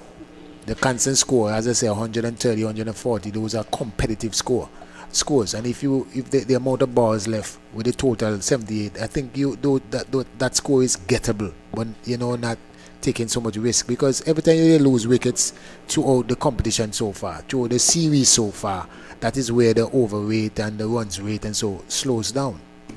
I'm looking forward for the 50 over series, just to see what the approach is going to be from both teams. Yeah. And if they can be able to survive to bat out the 50 overs. I know Jack was making the point and saying that people are very critical in terms of women's cricket and in terms of the scores. But if you check between the Australia and England and maybe even New Zealand, you would realize that they've got this mastered down to a science, Sylvester. Excellent spell, Sylvester. Kudos have to go to Anisa Mohammed, 3 for 18. After 3, in fact, this is her third over, 3 for 18. And she'll be feeling good with the return figures. With 1 over to go, she might just back herself to get 5 wickets. Yeah, I mean, she has proven that she's our main wicket taker through the years. She's a wicket taker. She has, I think, the most wicket in T20 cricket. I know by far for the West Indies. For the West Indies, yes. but she has proven that over the years that she has been one of our main wicket takers, and also she's very economical. She's a very good bowler. I have her, in the top 3, top 4 bowlers, female bowlers in the Caribbean. So she continues to show us what she's capable of doing, and in a situation like this where the Pakistanis are falling into the trap, the bridge. I'm not going to say London Bridge, but the bridge is collapsing, and almost almost completely down. So she's keeping on the pressure. She's doing what they need to do, especially with the spell from Hayley Matthews as well. I think the pressure from that end also causing the Pakistani batters to try to play out of character. Now this field placing is pretty interesting for me, Sylvester. There's no short mid-wicket, no square leg, but there's a fine leg. Deep backward square, mid-wicket, along. So Taylor is going to bowl a liquid negative. I don't subscribe to that, Sylvester. I don't know. 79 for 6, I tend to differ. Let me see what this strategy by Taylor, who's bowling a little off spin. Yeah, it seems like a similar field to Mohammed's field, but different, on the other end. And they're falling in the trap. So if that's working, why change it? Not a single. Except that Mohammed and Taylor are 2 completely different bowlers. Yeah. So, Taylor is a little more taller than Mohammed. Mohammed tends to tweak it a little bit, so they're 2 completely different bowlers in terms of the concept. But let's see what's happening. 2 deliveries bowled, 2 singles so far, 80 for 6. Reyes is in strike, Taylor into bowl to Reyes, and she's playing around the line of the ball. She's out like before. And that might be Taylor's 50th wicket in T20 International, Sylvester. You see, that was the plan there. That was the plan, to leave the gap open? So you try to play across the line, and it works. So if it's working, why change it, Jack? So, Sylvester, it's just that the protection, I rather than giving away a single, I just like to just make sure that you close that gap out. I understand why you say, especially that you have 7 wickets, 6 wickets gone already. You don't want to give them any easy ones, keep the pressure on. But I mean, they're seeing it differently, and it is working. They're picking up wickets, and that is all about. If you get them out, I mean, it's better than you having bowling out the overs, and they're picking up 1s and 2s here and there. So if you can get the wickets, whatever way you can do to pile on the pressure and get some wickets, and kudos to the captain. Leah Reyes. LBW to the West Indies captain Taylor. She certainly will not be feeling very well. There's just been a march of possession of bats. In, out. They're just in for a little while and then back out. As Sylvester's been saying, no real hanging around there, no awareness of the situation in terms of what's around you. You just get flustered. Anytime you look up, you see 4 overs to go, you feel, wow, we got to be able to beat the letter off of the ball. Yeah, we have a whole series, and you can count, I guess, on one hand how many good partnerships, if you have any partnerships in the game. I think in the entire series we might have maybe only had about 3, Sylvester. in fact, as I go through my notes, just to give you that so you know what's happening, we'd have had a partnership, Sylvester. The opening partnership was between Dottin and Matthews, 65. I'll get back to that, Sylvester, so you understand what's happening. Bang on target. She didn't know too much anything about that, and again, simply because of what you were talking about, because there's no mid-wicket. Yeah. And she wanted to get fancy to play that ball around there. Sort of missed out on that. Then we had a partnership between Aisha Nazim and Fatima Sana, 69 off 46 balls in the first game. So those were the only two real major 50 over partnerships. There's an appeal for caught behind. The umpire said not out. And he did say that very, very. Comments from you, Sylvester, and then Jack Matthew will bring it home for the West Indies or for Pakistan. Somebody.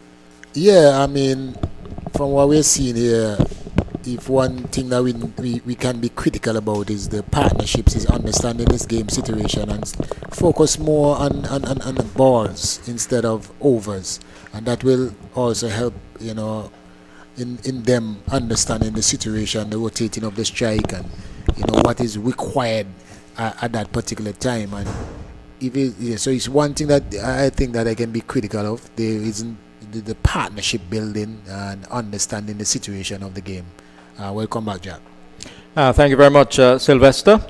And indeed, that's an aspect of the game that we need to look at in terms of the analysis of the game. This ball is square driven down to the point position. Deandra Dottin is giving chase. She'll have a shy at the keeper's end. It comes on the bounce to Kaisia Knight. But the batter is safely back. That's Riaz. So she's on to 15. She's making a late fight for Pakistan. She'll try and stay there until the end.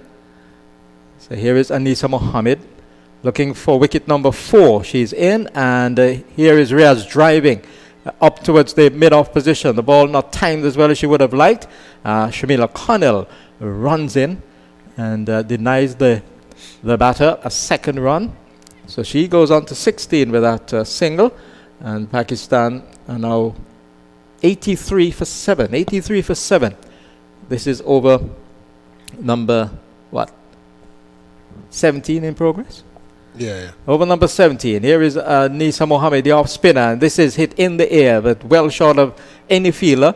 The fielder running off the boundary at a long on is there to pick the ball up. And her return comes into the keeper's end. Fielder on that occasion with number 4 on her back. Coming in from that position to do the fielding. Shakira Selman. She's at long on as Anisa Mohammed with 14 on her back. Goes in, and it's outside the off stump and wide. Anisa Mohammed, they're just looking to force the pace, as it were, trying to bowl a quicker delivery. She did bowl a quicker one, but it was offline. She's in once more. A hop at the start of her run, and this is a good one outside the line of the off stump. And this one beats the bat of the player in Riyadh. She's on 16 as Pakistan tries to get up to that 100 mark. 83 for 7 it is, and we have seen the completion of over number 17. Well, just coming to an end here. We have had one more ball left in over number 17, and in the spell of Anisa Mohammed, she has 3 for 23 with 1 ball to go in over number 4. She's in, and it's clipped away nicely towards the deepish mid-on position. There's a chance for a run out at the keeper's end as the player in beige was looking to come back there for the second, but it was not on. Shakira Selman was quickly in and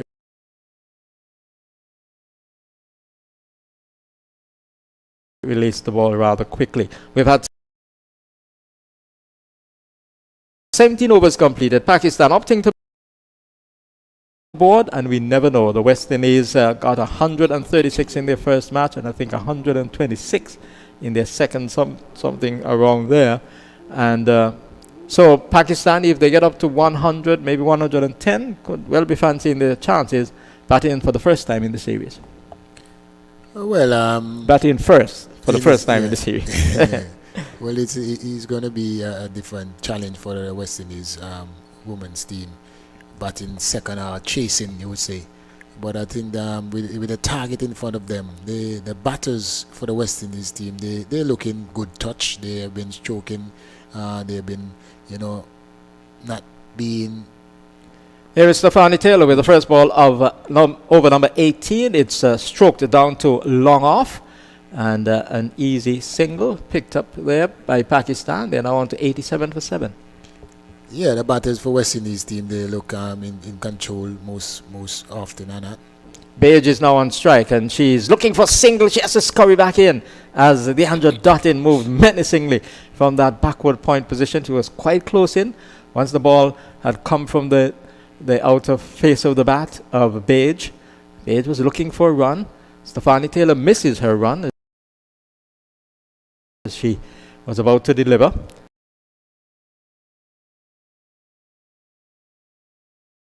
So she walks briskly back to the top of her mark. Comes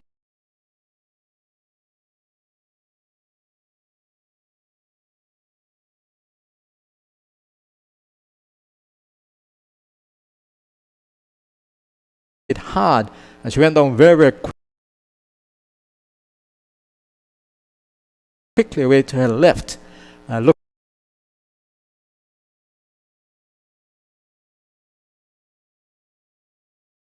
Number 18, Stefani Taylor is in, and this is driven and dropped. It was a difficult chance. She went up with her right hand. It clipped her hand and went behind her, and they scurried for a single. That one was hit firmly, and Stefani Taylor, very tall, went up but not being able to hold on. Yeah, that was a valiant attempt. Caught and bowled from her bowling, so she gave a great effort a while ago. Outside the off stump, cut away. Deandra Dottin makes a dive. It's spearing at point, and the sweeper having to go around to do the fielding at that deep square cover position. Only one. That was the last ball of over number 18. So 2 overs to come. Pakistan are 91 for 7. 91 for 7. Psychologically, they would like to get up to that 100-run mark. And given the run rate so far, it may well be touch and go. Yeah, Jack, definitely. I think the spin bowlers as well, the pitch is really, if you bowl in the right areas, they give you some assistance in terms of a little turn, a little bounce, but being consistent now. If you can't use your feet and get to the pitch of the delivery, you will be in a spot of bother. And this, because of the fall of wickets so often for the Pakistani team, it pegs them back a bit. They have players that get in and get out, and it causing a bit of a spot of bother for them. When I look at the world rankings for the different teams, you can see why West Indies is 6 and Pakistan is 7. But the top 5, they're close to like a lot of points in front of them. You can see the separation because of these little things. When you watch those top 5 teams, you can see the batters rotating the strike, understanding the game situation a lot more than what we're seeing with these 2 mid-table teams. You can see the difference. A massive difference. Shakira Selman is back on. She'll bowl over number 19. This is it hard, high, down towards the long on area.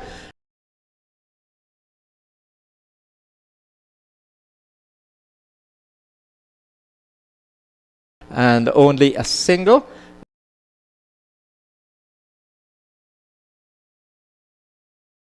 And what these other teams have been able to do too is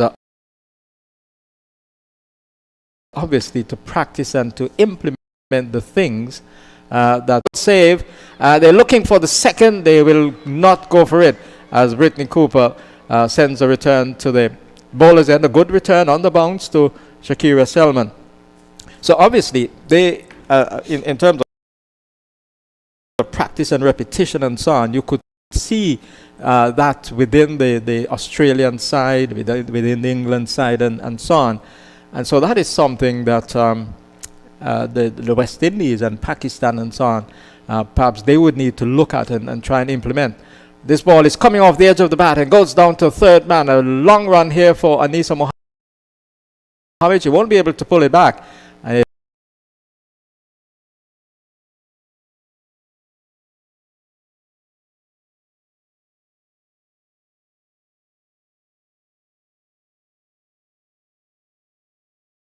line. A boundary is a boundary. The basics in terms of the bowling and the backing up of the fielding, you have a chance.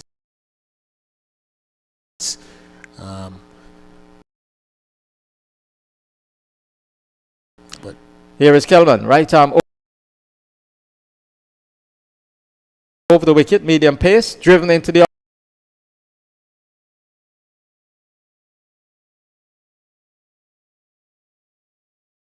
six. Page on 4. Page on strike now, and the score getting closer to that 100 mark. They're 98 for 7, and we have 2 balls left in over number 19 as Selman, Shakira Selman runs in, bowling there by the captain Stefani Taylor. And in terms of numbers too, in those developed countries, Australia, England and so on, they have more players to choose from. What the West Indies have been suffering from, certainly a shortage of players. You could tell that after the 2016 World Cup, several of the stars had to retire. Aguilera, one of them.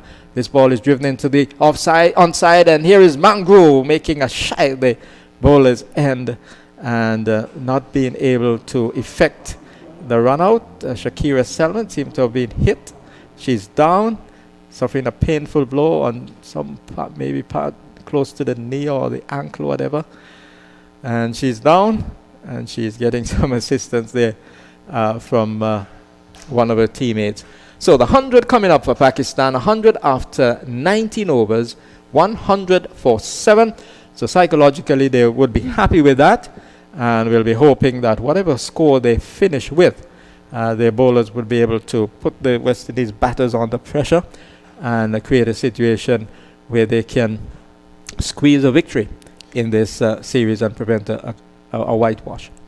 well, yeah, I mean they have the opportunity to do that because conditions here are good for batting. The sun is out. I think the pitch, is a good one as well. I saw the groundsmen came out after the first, the A team game and did a lot of work on the pitch. So the pitch and the conditions are superb. So Taylor with the final over, balls pushed away, and they'll go back for the second run. The return comes to the bowler's end, and it's wide of Stefani Taylor, and they scurry back for the second.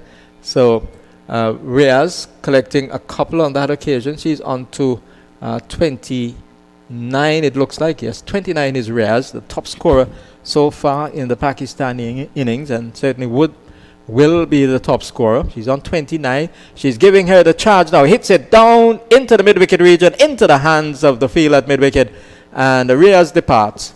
Caught of the bowling of Stefani Taylor for 29, and Pakistan in the last over of the innings, 102 now for 8, 102 for 8, with the departure of Reyes swinging at that delivery, but not getting it where she intended.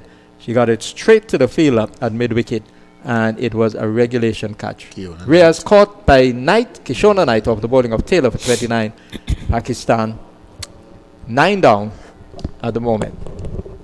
8 down at the moment. yeah, and they dug themselves in a deeper hole. Even though it's the last over, you gotta go, but you have enough wicket intact, and Taylor doing a very good job again. She as well bowling. This is a 4th over with 17 runs, Jack, and 2 wickets. So the spinners are really coming to the fore today for the Windies team.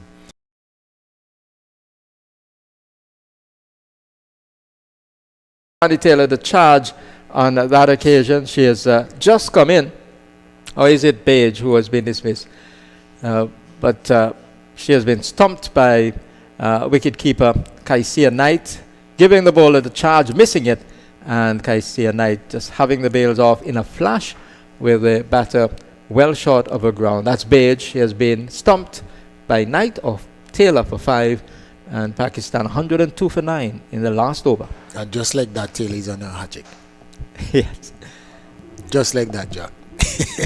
But I mean, it's the last over, and they have to try and get some runs. Bage, she has been there for a bit longer than the batter that just came in, so she had to take the charge, and but Taylor and her West Indies counterparts in a bowling team is doing a fantastic job for the Windies team, and the Windies really look, the bowling so far looks like they really want to give them a whitewash. They want to win it by 3. Yeah. So Amin has come in to face that hat-trick ball. Will Stephanie Taylor be able to execute? She is putting her fielders in strategic positions at the moment. She has asked Hayley Matthews to go outside the 30-yard circle, but she's coming back into that 30-yard circle. There's a fielder, it's a left-hander in Amin, who's coming at number 11. And so what are we looking at here? The fielders on the leg side inside the circle have been switched around. Mangru, the substitute, has been pulled around to a fine leg area. DeAndre Dottin has gone out towards a straightish mid-wicket area. And so Stephanie Taylor comes around the wicket to the left-hander, and she's bowled! And the hat-trick has come for Stephanie Taylor.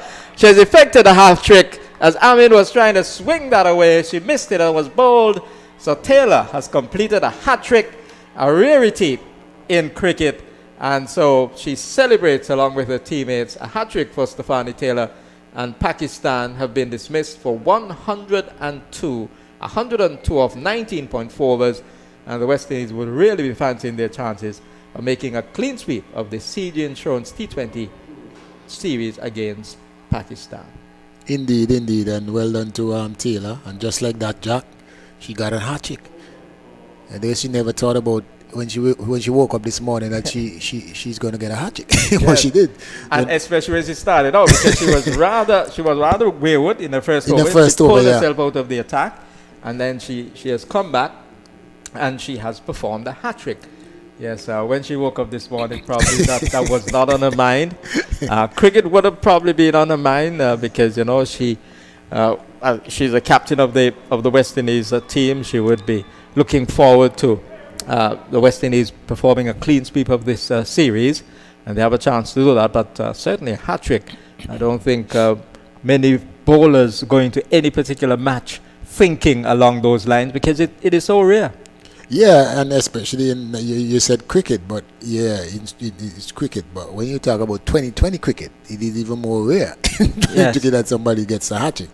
But she bowled well. Not only Taylor got the reward, but Mohammed also bowled well and started out with Matthews as well. She started and give the team a good start. She herself and Connell, they put after a good start to the West Indies team, and put the pressure on the Pakistani top order, and eventually not only they were economical, they keep on nicking out a few wickets, and then Taylor came in now and got 4.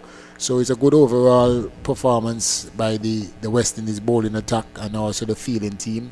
We saw Allen went off with a ankle injury.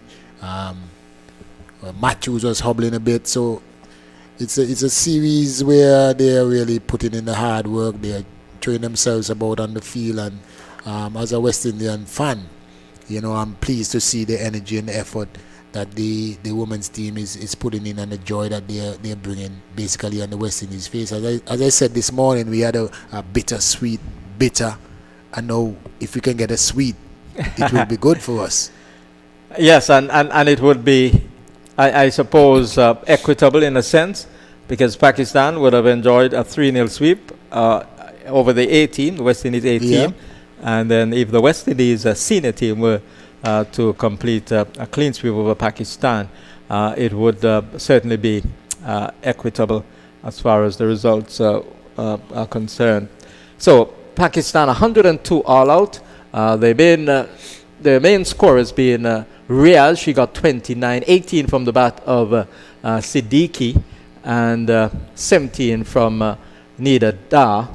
But no one else got going for the Pakistanis. 102 all out of 19.4 overs. Spin really dominated in terms of the West Indies success story, with Taylor picking up 4 wickets, including a hat-trick, 4 for 17 of 3.4, 11 dot balls. Hayley Matthews had 1 for 12 from 4. She was economical as well, 14 dot balls. Anisa Mohammed, 3 for 24 from 4, 11 dots. Shabila O'Connell, 2 for 24 from 12 dot balls from her 4 overs. Aline had none for 11 from that solitary over. Selman, none for 13 from 3. And Hayley Matthews, as I said, 1 for 12 from 4. So Anisa Mohammed, 3 for 24 from her 4 overs. And really the West Indies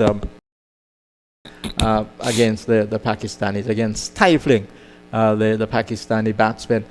They did not suffer run-outs today, but still they were woefully short of what they would have expected, and perhaps the expectations at this level of the game. Yeah, indeed. The batting performance, I think the management and the Pakistani fans, will be very disappointed with the way that the batters got out. I think the top of the batting, they fell cheaply and easily, too easily for my likings. The partnerships, they weren't any really thought towards partnerships. I think they focus more on overs instead of balls. And in this type of cricket, you have to think about balls. But every ball is an event, and the focus and the understanding of the match situation, and making the adjustment from the batting perspective. I'm very disappointed in that, and I know any ardent cricket fan would be disappointed also, because we want to see good cricket. We want to see the women's game advance with the quality that we know that they can possess, because we see the talent, and some of these girls, they are very experienced as well. So we need to see that they show that the experience that they have gained over the years. So it's an opportunity, I think, here for the West Indies team now, for them to come out, and execute their skills and finish off this series on a very positive note. Probably they can do it like how the Pakistani A team did in their final innings. I think the Pakistan A team, showed a bit of what we're talking about with the partnerships and the aggressive nature, and top of the batsman will bat right through and see to the end. And we need that definitely from the West Indies women's team. Yes, Pakistan winning that match by 8 wickets. The West Indies A side mustering just 99, and Pakistan won by 8 wickets with 8 deliveries to spare to win that 3-match series, 3-zip. Talking about promotion and the development of the game, for instance, here in Antigua, as far as a player who has reached at this level, we have only one to show in Shawnisha Hector. And apart from Shawnisha Hector, there's no one else in terms of from Antigua or from the Leewards reaching to that level in playing for the West Indies. So what's the situation? What can be done at the level, here in Antigua and in the Leewards, and what is being done to develop the game and to encourage players, female players, to come on board? I think the initiative, the Leeward Islands Board and the West Indies Cricket Board as well, CWI, they are making some stride in getting the female cricket off and running. I know presently that they have some under 15, under 19 players, in different segment in Antigua, different grounds. I think it's 2 or 3 grounds that every Saturday, sometime twice per week, you have coaching, you have training and development and so forth. But I think the COVID also played a big part now, in the other territories for the development. And St. Kitts and Nevis, they have some girls out there that they're working very hard, but we know the situation now in St. Kitts and Nevis in terms of the pandemic. But initiatives are being made. It is very difficult because of the strategic location where our countries are divided by water. So it's very difficult to get all the girls in one place. Sometimes you miss some girls because you have only a limited time to bring maybe 20-25 girls when to one place for a short space of time. So I think it's all about the timing, but I think initiatives, they are trying to bridge the gap, and they have a lot of interested young ladies that interested in playing, and developing their skills. So it's going to take some time, but I think we have to be patient, and we need also, what they're trying to introduce also is an under 19, under 15 competition, where the development process, because that is where you need to build, a structured and proper team. We have the regional ladies competition, which I think should be much stronger, in the bigger territories. They have, say, in the bigger countries, England and Australia, they are on a different level. They have like they call it the Big Bash, the ladies Big Bash. India has a little cheat team. England now has some of the players, hundreds, and they are on a different level. And we need to get our female competition at a particular level, something like our CPL, where we can introduce, call in ladies from the different countries to come and play against our ladies and develop our cricket. We need to get to that stage, but it's going to take time. As you can see, we have a wider group here now with the A team and also the senior team, so they are making some strides.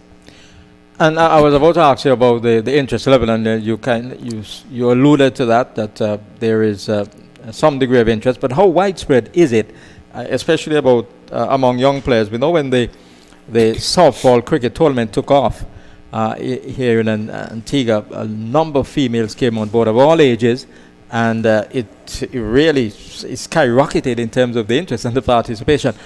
Do you see that happening at the hardball level down the road?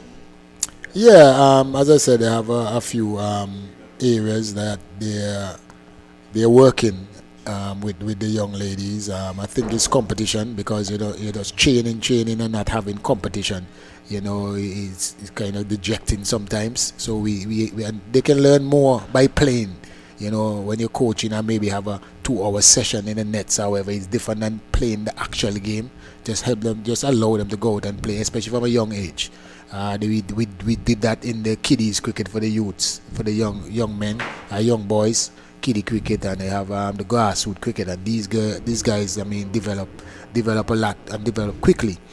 So we need something like that. I see different clubs in Antigua. I think the Pickets Club, they have one in Police Grounds. They have Liberta at the moment, where they meet every Saturday and do some work. So hopefully that these teams can even play against each other, Jack. So we can move forward. But we are back live now in terms of the resumption of the chase of the West Indies team against trying to get that total. Yeah, the match is about to resume, because the Pakistanis are out there. So the openers for the West Indies. West Indies will need 103 to win the match. 103 to win the game and take a 3-0 victory of the series. And Pakistan will be hoping that they'll be able to stifle this West Indies batting lineup. Quite potent, especially at the top, with the Andrew Dottin, who is the player who is at the non-strikers end, number 5 on her back, and she's opening the batting with is that Hayley Matthews? Yeah, Hayley Matthews. So the opening pair just about the same. So Hayley Matthews will face the first delivery, and this ball is in line with the stumps of a good length, and she comes easily onto the front foot and just plays it quietly into the offside, and there is no run. The target 103. Pakistan having made 102 all out in 19.4 overs, with Riaz top scoring with 29. 18 came from the bat of Muniba Ali, and Nida Dar made 17.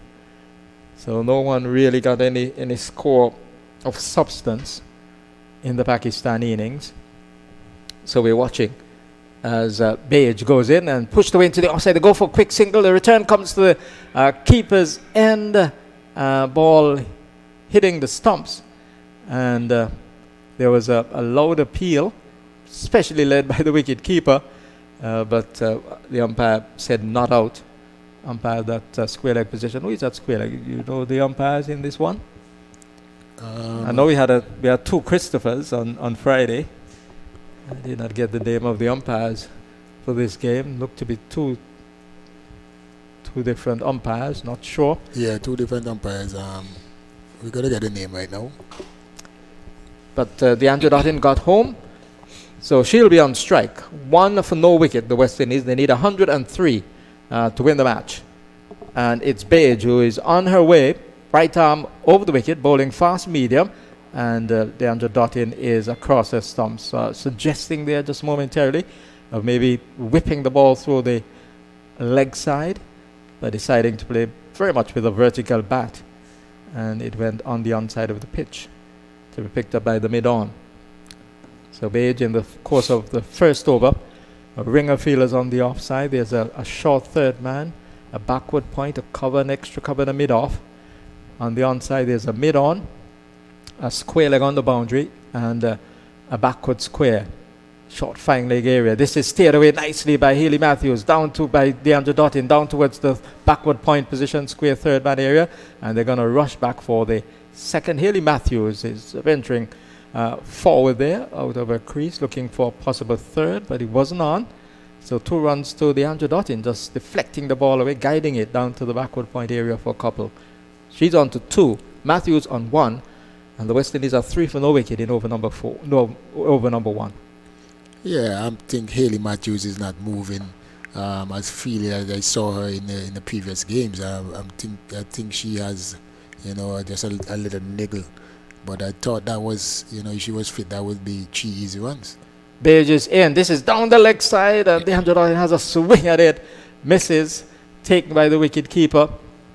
It was well outside the line of the leg stump. Actually be able to make contact with that, with a fine leg inside the circle. Would have been perhaps difficult for her to stop that. DeAndre Dottin walks down and taps at the crease in front of her. Having scored over 2,500 runs in both formats, they wins one day internationals and also the T20 internationals. DeAndre Dottin 200s in T20 internationals. Here she driving over the top. The ball is traveling quickly, but it will be picked up by the fielder, moving around from the long on position. Perhaps Sana Khan on that occasion. Not probably getting the timing she was expecting in that one, but she got a single for it. So the West Indies score now on to 5 for no wicket in the opening over. I like the point system now in international cricket, Jack. Every game is important, even though you won the series. It's not like you're gonna give a player an opportunity just for. Baige's end pushed into the offside, and there will be no run from this delivery. And so we have come to the end of the first over. West Indies needing 103 to win. They're 5 for no wicket. Matthews on 1 and Dottin on 3. Yeah, I like what I'm saying. I like the point system. It's not because you won the series already that you may just try to give somebody a game, or that's what we used to do before. But now, because of the point system, and it depends on your ranking also, like when the T20 World Cup comes about and so forth, it depends on your ranking. So every game is important, so we have to go out and really put your best foot forward. So it gives the fans also an opportunity to get good quality cricket and good competitive cricket though in every game. And I think it will be good if the West Indies team can be clinical in finish off this game, with maybe 1, 2, 3 wickets if so much. If these two can really go along and give them a good start again. And you have to get the winning habit as well. And the head coach Courtney Walsh was talking about that after the second win on Friday. He was saying that they were going all out to win this third game because they want to have a culture of winning. And to maintain that culture of winning, that winning habit. So Amin, the left arm spinner, bowls the second over, and it's cracked off the back foot square by DeAndre Dottin, giving herself room and trying to force it through the backward point region, not being able to succeed. The ball going straight to the fielder. DeAndre Dottin, an aggressive batter by nature, And she's a powerful hitter of the ball. She remains on 3. Matthews 1. The West Indies 5 for no wicket. They're chasing 103 to win the match. So here is Amin. Left arm spinner around the wicket. This is down the leg side, called wide. So losing control. Trying there to get that one maybe on about leg stump.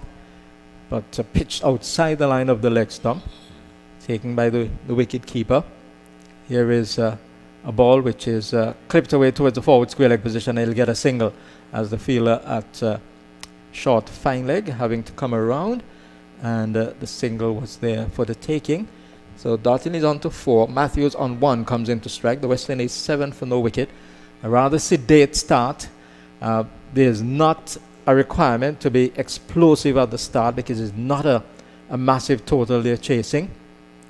So here is Amin, and Matthews stands up straight. Allows the ball to come onto the face of the bat and just lays it gently out to the mid-off position. The extra cover comes around, away to her right to do the fielding. Remains on 7 for no wicket. Page looking to finish strongly here. This ball is perhaps as taking bat and pad as Hayley Matthews gave the bowler the charge on that occasion. It wasn't quite to the pitch, and decided to try and deflect the ball away. And just inviting the Andrew Dot in for a run, but it would have been a dangerous run because the fielder was lurking in from that short fine leg position. Here she smashing the ball off the back foot, but out towards the extra cover position. She can't score. The Andrew Dot in is on 4. Matthews on strike. She's on 1. She has faced 6 deliveries so far and not been able to get the ball away as she would have liked.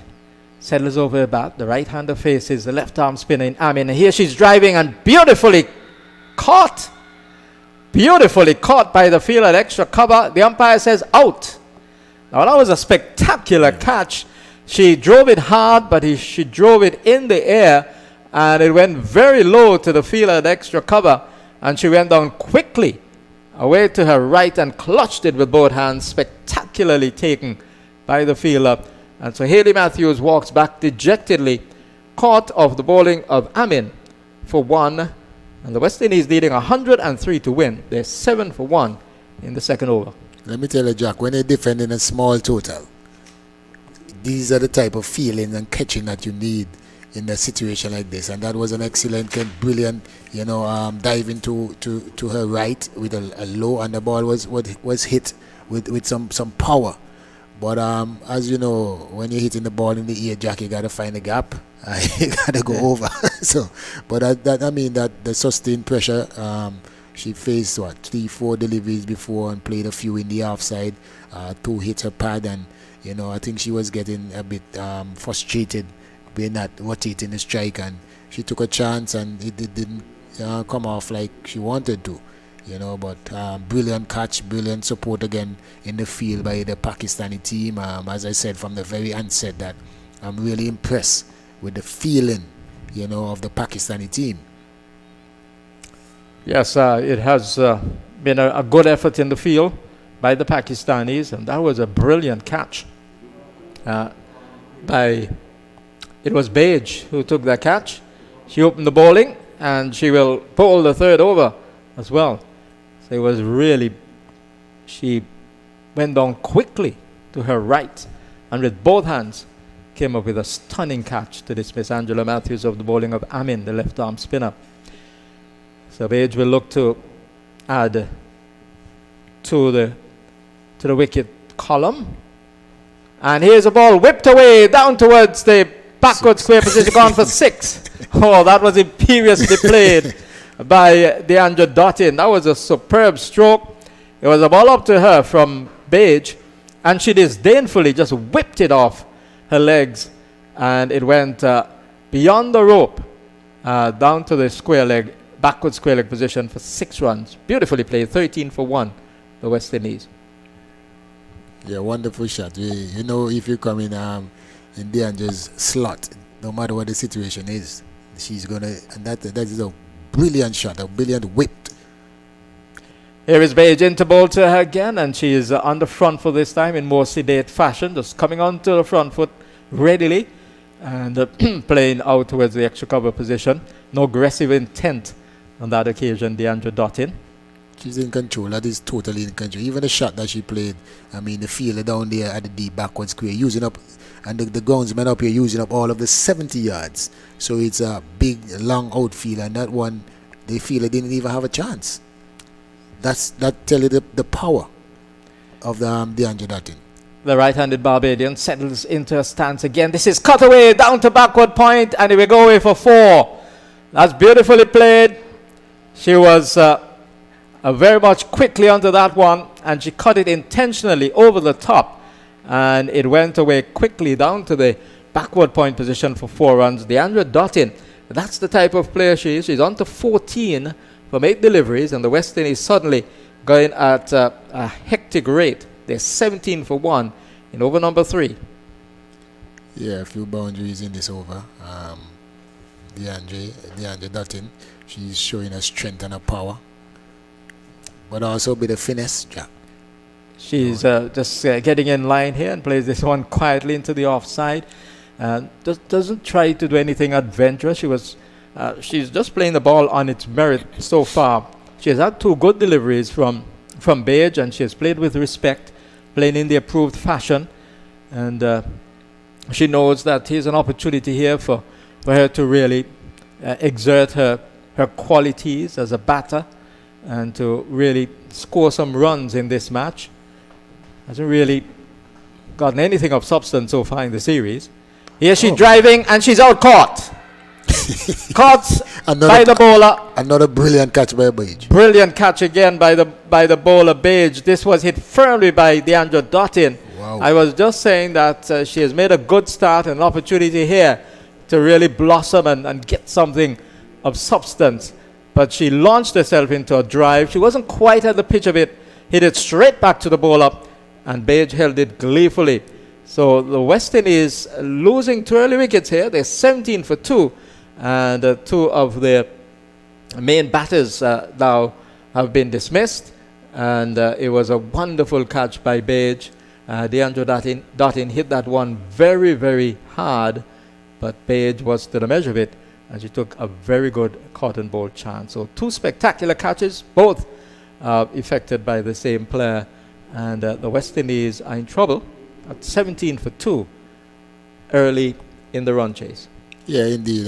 2 of their main batters, back in the pavilion, and I think when these 2, especially you have 3 main batters for the West Indies team, when you have 2 back in the pavilion, that give the team an added impetus to do, to go for it. But brilliant stuff here by Page herself. She's doing bowling and catching, and the catch before that she took, for Hayley Matthews. She really showing a capability of a good fielder, Jack. Those are 2 brilliant catches, and she was in total control, especially that last one I struck with immense power. She was in total control, Jack. Yes, here is Kaisia Knight outside line of the off stump. She's out, caught on the wicket. So that one left the left-hander, and she edged it. It went into the gloves of the wicket-keeper, and the West Indies are in early trouble here. They're 17 for 3, and Page is on a hat-trick. We saw a hat-trick early on effected by Stephanie Taylor, the West Indies captain. Could we see a second one in the same match? Page having Knight caught at the wicket for Duck, and the West Indies are 17 for 3. Nawaz, the wicket-keeper, taking that catch. Indeed. And another very, very, very good delivery here by Page, pitched on about half stump and leaving. But Knight as well, I think she fall in the trap of trying to play, a bit too square, playing behind her. Normally when you comes into bat, you try to play the ball in front of you, but she tried to play the ball behind, and she got caught. Brilliant catch again by the wicket keeper. And the Pakistan, are putting themselves in a very good situation. The falls of every wicket is going to put more pressure back on the West Indies team, and the pressure, of the bowling and the fielding He's going to be. Seems like he's going to be an interesting one here today, Jack. There's captain who is out there. She hasn't faced the ball yet, so she definitely has to take up the responsibility now as the senior batter, the captain. The West Indies, the whole of the West Indies, I think, is on her shoulder, Jack. And she will need to respond because it has been a drought so far for her as well in the series. She's getting a pause. She's playing rather hesitantly at this delivery. Not quite sure maybe whether to go fully forward or to go back. She was in almost a half-cocked position. The ball hit the face of the bat and went into the onside. So we have a cricket match on our hands, 17 for 3, the West Indies. Here is Amin, left arm spinner. She's more confident this time as she leans forward. Stephanie Taylor, and just plays that one very, very quietly into the offside. Look at the fielders in the offside, in the inner circles, how they're just there, pouncing on every, not giving away anything. They're ready to pounce on anything there, Jack. A ring of fielders on the offside. Here is Amin, and she's back and pulls it down towards the fine leg area, and they will come back for the second quite comfortably. The return into Nawaz, the wicket keeper, and the West Indies pushing on to 19 for 3. Taylor opens her count with 2. Shadeen Nation has come out to join her, and these two will be looking to get a partnership. The total is not a big one. They need 103 to win the match to perform a clean sweep of the CG Insurance T20 series. Here is Amin, and this one is tossed up, and the batsman is quietly forward. Taylor, and it just rolls away towards the short mid-wicket area. And no run for the West Indies captain. It's important that the West Indies team understands that the only how that the Pakistani can win this game is by bowling out the West Indies team. If the West Indies team bat 19 point overs, they're going to win the game. So they just have to keep wickets intact. Amin is in, and she's driving Taylor. Doesn't get past the fielder there at the cover point position. And the score is kept on 19 for 3. Dismiss Haley Matthews for 1. Deandra Dottin went for 10, I think. And Kaisia Knight for no score. Here is a ball which is outside the off stump, and this is cut away by Taylor down towards the backward point position. He will beat the fielder well inside the bound, ahead of the field. The ball goes into the boundary, and that is 4 runs. Good timing, not a lot of power, but she timed it sweetly and she placed it well, managing to penetrate that almost fortified offside field with a ring of fielders, and he went away down to the backward point position. So that would ease a lot of the pressure. She has had a boundary of the last ball, and the West Indies requiring 103 to win the match. They're 23 for 3, and we have had some 3 overs completed in 4 overs. We've had 4 overs completed so far. Yeah, I mean, 2 good partnerships here will I think seal this game. A good thing for West Indies team is that they brought in an added batter, in Cooper. So it's important that they get. The situation is a bit away at the moment, but I think if you get a nice partnership here, this is going to be crucial. These two from Jamaica, and they understand each other, so I think they have an understanding of what the West Indies is required at this moment. So Page is in, and Shadeen Nation gets one outside the line of the off stump, doesn't offer, and taken by the wicket keeper. Thank God she's very much back on her feet and in the side as well. She was one of the players who collapsed on Friday during that game. The other player, Chanel Henry, not playing in this game, but she's back on her feet as well. She's with the squad. So here is Page looking to move away from us at the Sir Gretley Ambrose end, the northern end of the Sir Vivian Richards Stadium. She is on her way, right arm, medium fast, and this is steered away into the offside by Shadeen Nation. Coming onto the front foot and opening the face of the bat, going out towards the cover point position. She remains on naught. She has had 2 deliveries, 23 for 3, tail on 6 at the non-strikers end. They need a partnership here from a West Indies perspective, but Pakistan will be looking to create more inroads and give themselves a chance of making a consolation victory in this CG Insurance T20 series. Page, straight approach, into bowl to Nation, and Nation is driving. Good looking drive back to the bowler on the bounce. Just the momentum of the stroke carrying her out of her crease, and she had to just make a few quick steps back as Page made her do that, because she was looking for an opportunity there on that occasion to run her out. Page at the top of her mark, and we look to go in to bowl to the right-handed Nation. And Nation for this delivery is cutting and missing outside the line of the off stump. Looking there to play the horizontal bat stroke, reaching for it as well, and not being able to get it, taken by wicketkeeper Nawaz. Now, there was a player, Sylvester Joseph, who toured the Caribbean with the Pakistan team in 1977 as well, when you were maybe a toddler. I'm not sure. I wasn't You wasn't born born as yet, right? Yeah. Yeah, you weren't born as yet. You're right.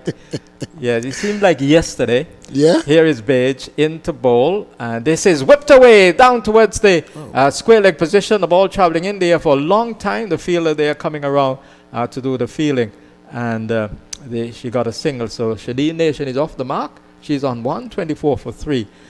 Yes, because we are old, and you know, time travels very, very quickly, Sylvester Jones. And when we were following cricket, we were really following cricket, and we had a series a year, so you remember everything about that series. There's a player by the name of Safraz Nawaz. He was a fast bowler. He had the ball, could get the ball to swing almost both ways. He was very successful in England, especially. So this Nawaz, I'm wondering if she's related to Safraz Nawaz, the wicketkeeper in this Pakistan team. Ball is clipped away down to the short fine leg position, and there is no run. So we have had some 5 overs completed. The West Indies needing 103 to win. They're 24 for 3. Taylor is on 6. Nation on 1 more from Sylvester Bouncing Joseph, and then the voice of Vernon Springer.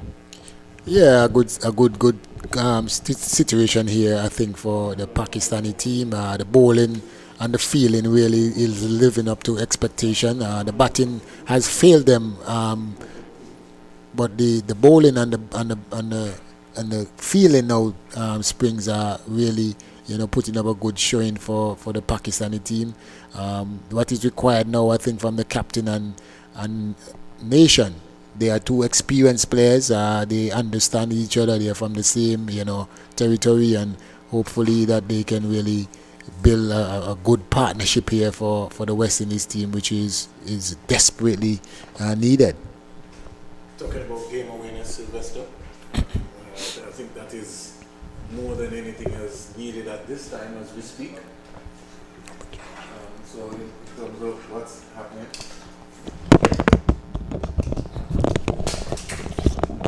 we're talking about game awareness. 24 for 3. 24 for 3. Nation is 1. And Taylor is 6. Just waiting here to just get myself sorted out here. 25 for 3. Amin is going to come in now to try and see if she can be able to dispatch Nation. Comes quietly forward again, can't score. So the pressure mounting here. Good afternoon, Mali. Good afternoon, Vern. Interesting game on the cards here. You think so? Yeah, for sure. What do you think? Easy win for the Windies? I don't want to say easy win, but I think if they just need a partnership, they just need to just be able to just bat for a couple of overs. It's called kind of game awareness, so nobody really needs to try anything different as we speak. Just look at the game situation and just work yourself out. You have to respect the Pakistan bowlers. There's a single there by Nation, picking up a easy single. Score goes up to 26 for 3. They need 77 off 89 balls. And so it's almost like a walk in the park. So they need 77 singles. So it doesn't make sense in trying to see if you can hit boundaries and sixes. You can just work the ball around here at the Sir Vivian Richards Stadium. And Taylor is quite capable of playing that role and playing that sort of innings. Yeah, but the caveat is the Windies have lost their 2 of their best players already. So we're going to see how that affects the batsmen coming in. Trying to bowl Taylor around her legs, but instead umpire signaling a wide. That's down the onside. They need 76 from 88 balls, 27 for 3. The West Indies Taylor's key here. is Absolutely. pursuit. She has to bat all 20 overs if West Indies is going to win this. Nation has looked good so far. Here's a little tickle onto the leg side, and quite comfortably coming up with an easy single there is Taylor, and the Taylor is maybe searching for some confidence also. Some form, really. Yeah. We've been taking keen interest in how she's been going about her business, and she just seems to be slightly off the pace. But here's another opportunity that presents itself for her to establish once again her reputation as one of the best in the world. I mean, Re-establish that, may I say. 1 for 12 so far. The left arm spinner in out the bow to Nation. Nation is whipping this beautifully past the short mid-wicket fielder, and they'll come back quite easily for a comfortable 2 runs. And the throw comes into the bowler's end, and Amin just picking it up with a one hand. So Nation goes to 4. The score goes to 30 for 3. Taylor 7. No rush. They're ahead of the game, so they just would really have to just. We're talking about game awareness all the time, Mali. Very important that we get a partnership here from the West Indies. Nation is looking to just work this into the onside. Square leg fielder comes around very quickly and cuts it off, so they can't get a run. The score remains on 30 for 3 into over number 6. Special mention must go to Diana Baig, the way she's come out and bowled, and also taken that spectacular catch off Hayley Matthews. She's really put her hand up for the Pakistani team. Nation comes quietly forward and dot ball in the end. So over number 6 is completed. The West Indies will need 72, at least 73 from 84 balls, 30 for 3. The captain Taylor is still there. She's 7. Nation is 4.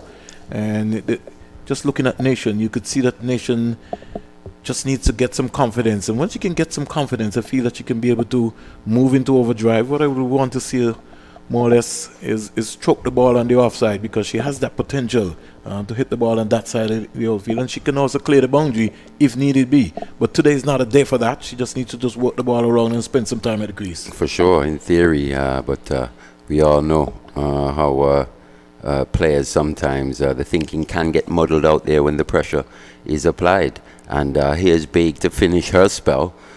Brilliant spell it's been thus far, and the skipper Javira Khan has thought, you know what, I'm going for the jugular, looking to remove Stephanie Taylor here. Just see how that's what Taylor's got to be thinking about doing, and she's done that properly. Like to see a bigger stride there from Taylor, especially on this track. She came quietly forward. Baig 2 for 16. This is her 4th over. I want to say good afternoon to all of the supporters who have come out so far at the Sir Vivian Richards Stadium, in particular Elaine Turner and her entire crew, her mother. They're on the Mount stand, more or less as we would say the Chicky High Five party stand area. They're creating their own party.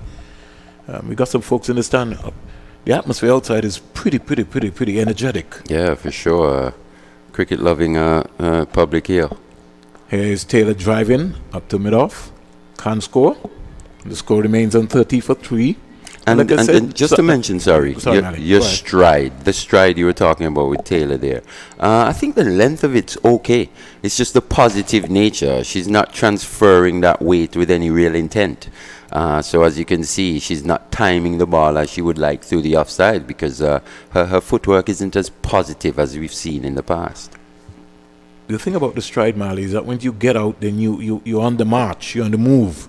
So your rhythm really, you move into rhythm stride in terms of what you wanted to hit the ball, so you can hit through the line of the ball. It's a transference of weight. Yeah. So what is actually happening, even though she looks like she's coming forward, she's really not moving into the drive to really caress the ball in terms of what you want. So she's just contented to just say, yes, there, and then this is back up. Yep. It's just a matter of really moving, getting the hands together, getting the feet moving together, and so you can be able to begin to find those gaps, because I think she's quite capable of hitting that ball anywhere between cover, mid-off in a way positively. But she's searching for some form. Big. Taylor's just getting one on the legs and just clipping that one away. Offline there. Big knows that. And lucky to get away with that one, Mali. Yeah, for sure. And that's it comes back to Taylor's positivity and the positiveness of her footwork, not really being able to capitalize on balls that have been poorly lined. But she's still there. And like I was saying, you've got to be in it to win it, and she's still there fighting for her team. Nation just has to get acclimatized again to the conditions up at the Sir Vivian Richards Stadium and play a supporting role for right now. 72 of 80. Nation comes quietly forward to a delivery, bang on target. And so she can't score. She's on 4. Spend some time at the crease, and then the game becomes easier. You know, you can't finish the game in 12 overs, in 15 overs. Exactly, and spending time at the crease in T20 cricket entails rotation of the strike. It doesn't mean you just get in and block and you're not rotating the strike, because with each dot delivery, the pressure rises. Diana Big will be looking to end on a high note. 2 for 17. Here is Nation punching that to cover, can't score. And a magnificent spell by Diana Big. She receives a good standing ovation. That's for sure. She took 2 excellent catches so far. I mean, the ball on cart. You know, if anybody hit it back to you and it's DeAndre Dottin, you're certainly not going to drop that. And she certainly did not drop that. But I think the first catch off Haley Matthews Spectacular. was brilliant. So Big has completed her spell. 4 overs, no maidens, 17 runs, 2 wickets. Lovely spell by Big, and Pakistan Javera Khan will be very pleased with what she's seen so far from Diana Big. Oh yeah, she's properly fulfilled the faith that's been shown in her by Javera Khan. She's put her hand up. She's got the two big wickets, and she's also played a hand in the removal of the dangerous Haley Matthews. Couldn't ask for much more if you're Javera Khan. 7 overs bowled so far. The West Indies women's team, to clean Pakistan in the series, they need 72 from 78 balls. They need 72 singles. That's how easy it gets. It doesn't get any easier than that. Taylor comes quietly forward, and I thought that she could have been able to pounce on that man. It's almost in the air long enough to be able to just meet it on the full and head it down to long on. And that's exactly what we're talking about. Playing safe in the T20 game entails shots like that, you pushing the ball down the ground for 1 run. Rotation of strike is absolutely key. The left arm spinner Amin is offline, and Taylor is just sweeping around and more or less just paddling it around, coming around nicely, and they're looking for 2 runs quite easily. Taylor's body language, I don't know if something is wrong with her left foot, Mali. I keep looking at her all the time. She was juggling coming down there, and you really didn't get that big massive stride. She doesn't look 100%. I mean, you're never 100%, especially when you're playing international cricket and high-intensity sport like this, but she doesn't look herself. She picked up a hat-trick, so that should be good confidence for her here. So just easing into this one and just driving this ball up to mid-off, picking up an easy single. The fielder had to go to her left, and that was very well run. Taylor goes to 11. Nation, who's on 4, comes in to strike. The West Indies need 69 off 75 balls. This is Amin's 4th over, 1 for 17 so far. So the wicket takers, all the West Indies have to do, Nation have to do, is don't give her a hand away. Don't give her anything in that column at all. Amin, left arm spinner. She thought the ball's a little round arm. Mali, here's a flighted delivery. Ooh. That's hit Taylor. And Taylor is out. And when I say out, I'm talking about the hit there from Nation. It was a straight drive in the air. I don't know if it caught her on her elbow, but she was trying to scamper out to the way. So too was Amin, trying to see if she could be able to take the return. Taylor is up, and good team spirit between these two teams, the Pakistan cricket team and the West Indies women team. Khan coming across very quickly and just helping her back up there. And the Warrior Taylor continues to fight for the West Indies. They need 69 from 74. Yeah, almost another scary incident there for a West Indian player. We've seen quite a few injuries in the last few days here, Vern, and good to see Taylor up on her feet. Well-timed stroke from Nation. Probably would have picked up 1, maybe even 2 runs, but yeah. Bubble life is not easy, Mali. Yep. So you got to understand these girls have been in camp for a long time, well over nearly 2.5 months, and still working. So you'll understand the pressure. Here is Nation just working this onto the leg side, and she's thinking about coming back for 2, but she hesitated, and in the end she didn't bother with that one. I also think it's what's required at this level, you know. Long intensive camps, you're playing international sport, you're representing your nation. I think it's the least you ask is big effort and physical and being meeting the physical requirements that are asked of you. Sidra Amin goes past the umpires, in now to bowl to Taylor. Taylor comes quietly forward, change of mind. I'd like to see her get to the pitch of that delivery, Mali, and hit that inside out over cover. You can tell there. she's not confident. Yeah, she's it's not right confident. there. Over number 8 completed. Sidra completed her spell. 4 overs, no maidens, 18 runs, 1 wicket. And that's the compliment with Diana Baig. 4 overs, no maidens, 17 runs, 2 wicket. These been the wicket takers for the Pakistan team. West Indies needs 68 runs from 72 balls, 35 for 3 at the end of over number 8.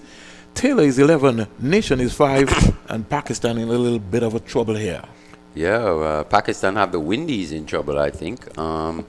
We know what's to come. Windies don't bat particularly deep. Taylor and Nation are 2 of the last recognized players that we think have got that ability to find the boundaries regularly. Sorry? We've got Brittany Cooper. We haven't seen it. Okay. We're talking about what we've seen. Okay. The ones that have looked like they can clear the boundary and find the boundary. So it's a lot of pressure. That's why I say it's a lot of pressure, considering what we've seen in this series thus far and what's Still to got come. pressure on the night to come. Yeah, I mean, but we'll see. I'm smelling a Vitamalt bet here. I'm just there's no Vitamalt bet because you're going to lose that one Oh, today. really? Yeah. You think so? Let's see. Sana will start, goes past the umpire, in now to bowl to Nation. Nation is just whipping this out to the deep backward square leg fielder and picking up a couple of runs quite easily. Fatima Sana, a little bit offline right there. But the ball is coming off of Nation's bat sweet. That race down there. It has done all series, actually. She just clipped that. It's now the other part around her game which she needs to work on is that batsmanship, that art of finding the gaps, that art of rotating the strike, and also having the physical fitness to run hard and run long. 37 for 3. Nation is 7. Taylor is 11. The West Indies need 66 off 74 balls. This is Sana's first over. As she bungs away now to bowl to Nation. In now, bowls to Nation. Nation is driving beautifully up to mid-off, can't score. And that's a good cricket shot by Nation. She always looks positive. It's just the mindset, as Mali has been saying. It's game awareness and game understanding to know what has to happen. She has a perfect platform today to be able to just get a nice, decent not out, get a little 30. They need 66. If she can get a little 30 out of that, yeah, for sure. That will boost her confidence for we the saw her get 28 of 33 in the previous in the previous game, so she's definitely got that ability. Sana into bowl to Nation, Nation is driving, can't beat the short mid wicket fielder, tumbling save there. Looks like the captain Javera Khan, and the score remains on 37 for 3. They're trying to put the pressure back on the West Indies team. The West Indies needs 66 singles from 69 balls. That's what the target is. And they're putting pressure on in the field as well, with the way they've caught and the way they've put their bodies on the line. They're making the West Indies work really hard for these runs, Vern. Sana, thinking about different ideas here. 37 for 3. The captain of the West Indies, Taylor, is still there. Here is Nation driving in the air, just over cover. We'll have the legs to go into the boundary. Hits the rope now. A welcome boundary for the West Indies. That's a lovely shot from Nation. Hit and almost pulled off a catch. She's got to be careful because I'm sure she would have seen Matthews and Dottin hitting the ball in the air, and the Pakistanis are not afraid to put their fingers on the line to catch these balls. Yeah, good shot there. We haven't seen enough of that from the Windies batters. Pakistan have continuously kept that field up in the 25-yard circle on the offside throughout this series, basically telling us they don't think the Windies players can hurt them through the offside, and on that occasion, Nation was up to the task. Nation is 11. Both batsmen are 11. Taylor is 11. Nation is 11 from 18. West Indies needs 62 runs off 68 balls. Sana bungs away in now to bowl to Nation. Nation is driving beautiful edge of cover. She'll get a couple of runs here and quite comfortable. She'll come back for 2, and if she wants, she can get 3 if she's interested. But Taylor is not interested. She's automatically just jogging down, and she's maybe quite comfortable. She's saying, I want a long knock today. So spend some time right here. And that's what we're talking about from Nation. That in that middle gear, you know, not just being a block or hit, finding that middle ground in terms of stroking the ball into the gaps and coming back for 2 runs. Brilliant batting there by Nation. 43 for 3. Nation goes to 13. West Indies needs 60 from 67 balls. Sana's first over so far cost her 8 runs. And it's not looking too well at all. And in fact, it's not completed as we speak. Still a delivery. Long on. Fine leg. Deep backward square fielder. Sana comes into bowl to Nation. Short. And Nation That's is a pulling brilliant that 4 shot. runs. That's a lovely shot. She pounced on that. Her eyes opened up. It was a bad length delivery. And Nation, in good touch, just pulled that away. There was no fielder at mid-wicket. And the score shots up to 47 for 3. Nation goes to 17. Taylor is on 11. And at the end of 9 overs, the West Indies are 47 for 3. They need 56 from 66 balls. So I told Mali, I won't be betting him a bite them all today. I know I owe him one. Yeah, you're acting like you've already paid up. But No, I'm not going to. I have to bring you a bite them all. Sana, not a good over there by Sana, but good batting from Nation. Especially on that last delivery. Sana would have been hoping to come out of that over without any further damage, but pulled it down a bit too short, and Nation rocked back onto the back foot, played a beautiful pull shot way in front of square. That told you just how early she picked up the length. And brilliant batting from Nation. We saw very good batting from Nation in that over there, Vern. But just to show you how the pressure has eased a little bit, if we check in terms of the Pakistan 2 bowlers so far who have gone before, we would have got Diana Baig, 4 overs, no maidens, 17 runs, 2 wickets, and Sidra Amin, 4 overs, no maidens, 18 runs, 1 wicket. That first over by Sana cost 12 runs. Yes, and what we did see in the previous games is at times the bowlers actually bowl well in partnerships. Sana has come on there, Baig, and Baig did a brilliant job earlier on, but Baig and Amin, brilliant job, but Sana has come in and just slightly released that pressure again. Trump card for Pakistan comes on, Nida Dar. Yep. She has now become the 5th bowler in T20 cricket to pick up over 100 wickets, and she did that in this series. And Taylor comes quietly forward. And this is going to be a very important period Crucial of play period, to yes. see in terms of what is going to be happening in her spell, how well they pick her off, And how they go about playing her. making sure that she doesn't get any wickets at all. Don't put anything in that wicket column. That's how smart they're going to be. 56 from 65. Here is Taylor back and looking to punch that down the ground. Dar should have done a lot better in trying to cut that one off. She's aggravated with herself that she didn't do that. But I think once it hit the little practice areas there, man, he's going to skid off. Score goes up to 48 for 3. Nation comes into strike. What will her approach be? That's going to be key here. She just needs to be able to bat. Just keep batting. So you're talking about game awareness. Let's see just how she goes about it. She's 17. She waits for Dar in out the ball to Nation, and Nation going across the line of the ball. I'd like to see that top hand there just coming down and just stroking that. It's in the air long enough. No need for her to be able to try to get that right hand into play right there. And they're enticing her. And you've got to be careful with Dar, because Dar is a little tricky bowler. He uses some subtle changes in her movement. Here's Nation driving there, not getting right out to the pitch of the ball. Just need to stay over it. Just need to get that confidence out. Once she gets to the pitch of the ball, Mali, she can hit that anywhere and find the gap. And it's important she doesn't come out of the shot too early, you know. Dar comes into bowl to Nation. Nation is playing a little bit too loose there. But in the end, I think she's getting a little inside edge. She's coming back for 2 runs. Good running there so far. But Dar, it's beautiful. Struggling to get the 2 up. So 50 up for the West Indies. 44 minutes. 9.5 overs so far. The end of this spell. My spell, Jack Matthew, will come into the ball by ball. West Indies need 53 runs off 61 balls. This is Dar's first over. So far it's cost 3 runs. So the run rate has come down a little bit. Nation is 19. We wait for like a while. Let's wait and see what's going to be happening. She goes past the umpire, go past the stump, slow, and hesitation there by Nation just for a moment. So over number 10 completed. The West Indies are 50 for 3 at the end of 10. Nation is 19, Taylor is 12. They need 53 runs off 60 balls. Dar's first over has scored 3. Game on here, Vern. No, you don't agree with me, but I think this game is going to go down to the wire. Seeing that Stephanie Taylor is at the crease, she's the key batter in this situation in terms of guiding Shadid Nation. We know how much experience Stephanie Taylor has. She's played in every competition around the world, and you want to see her bring that calming influence to the younger, inexperienced players in a situation like this. And your choice of words are quite appropriate, Marley. She needs to have that calming influence, yes, because that's what's required here.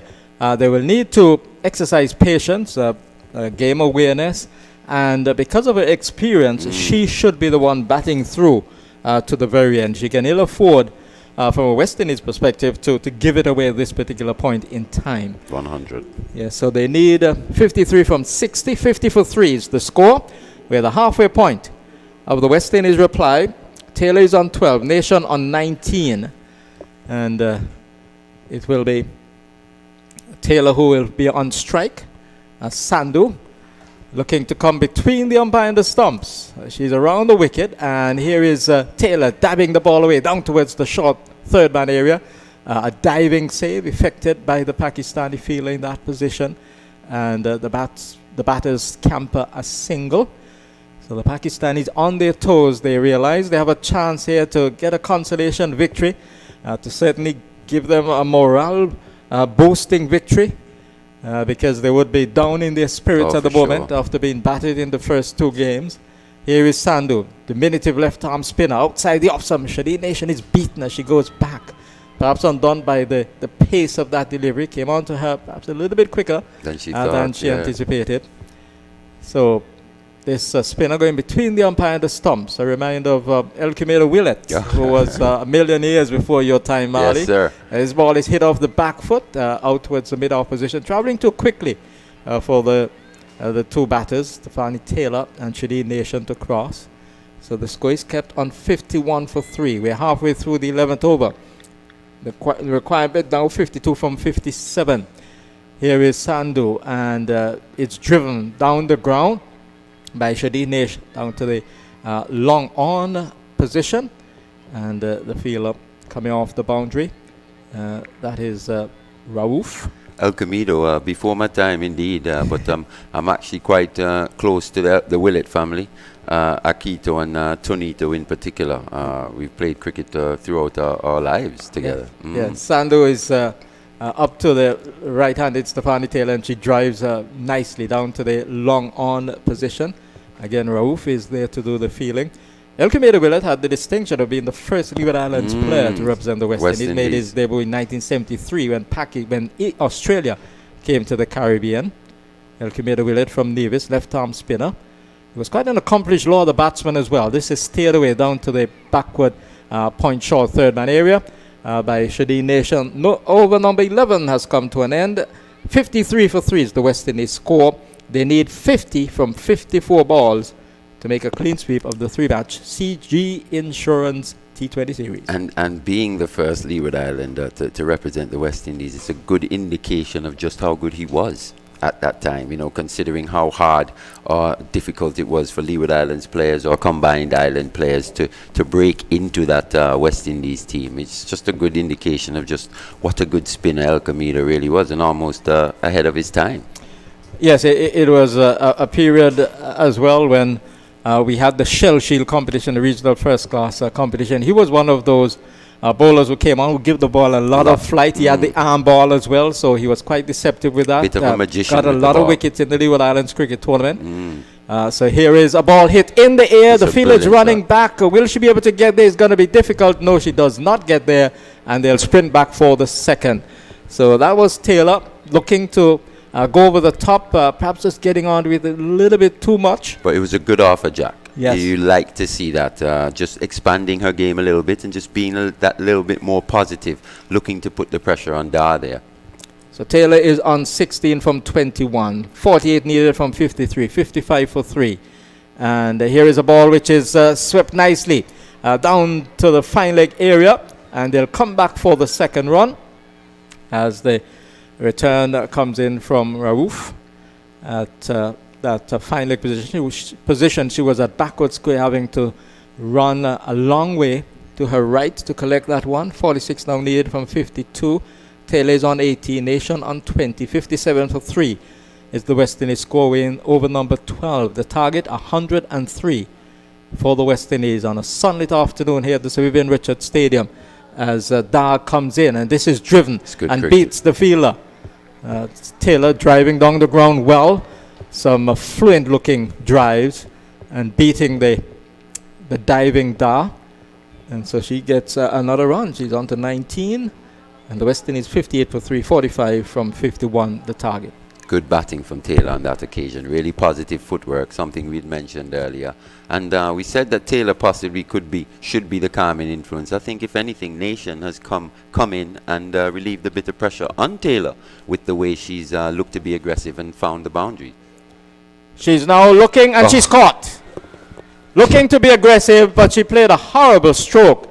She was trying to swing the ball into the onside, and it wasn't quite there. So she offered a gentle return catch to Dar. Dar gleefully accepted it. So Nation has been caught and bowled by Dar for 19 made of 23 deliveries. And the West Indies are 58 for 4 in over number 12. And there is such a thing as the commentator's curse, Jack. I was just talking her up, talking about how well she had played. And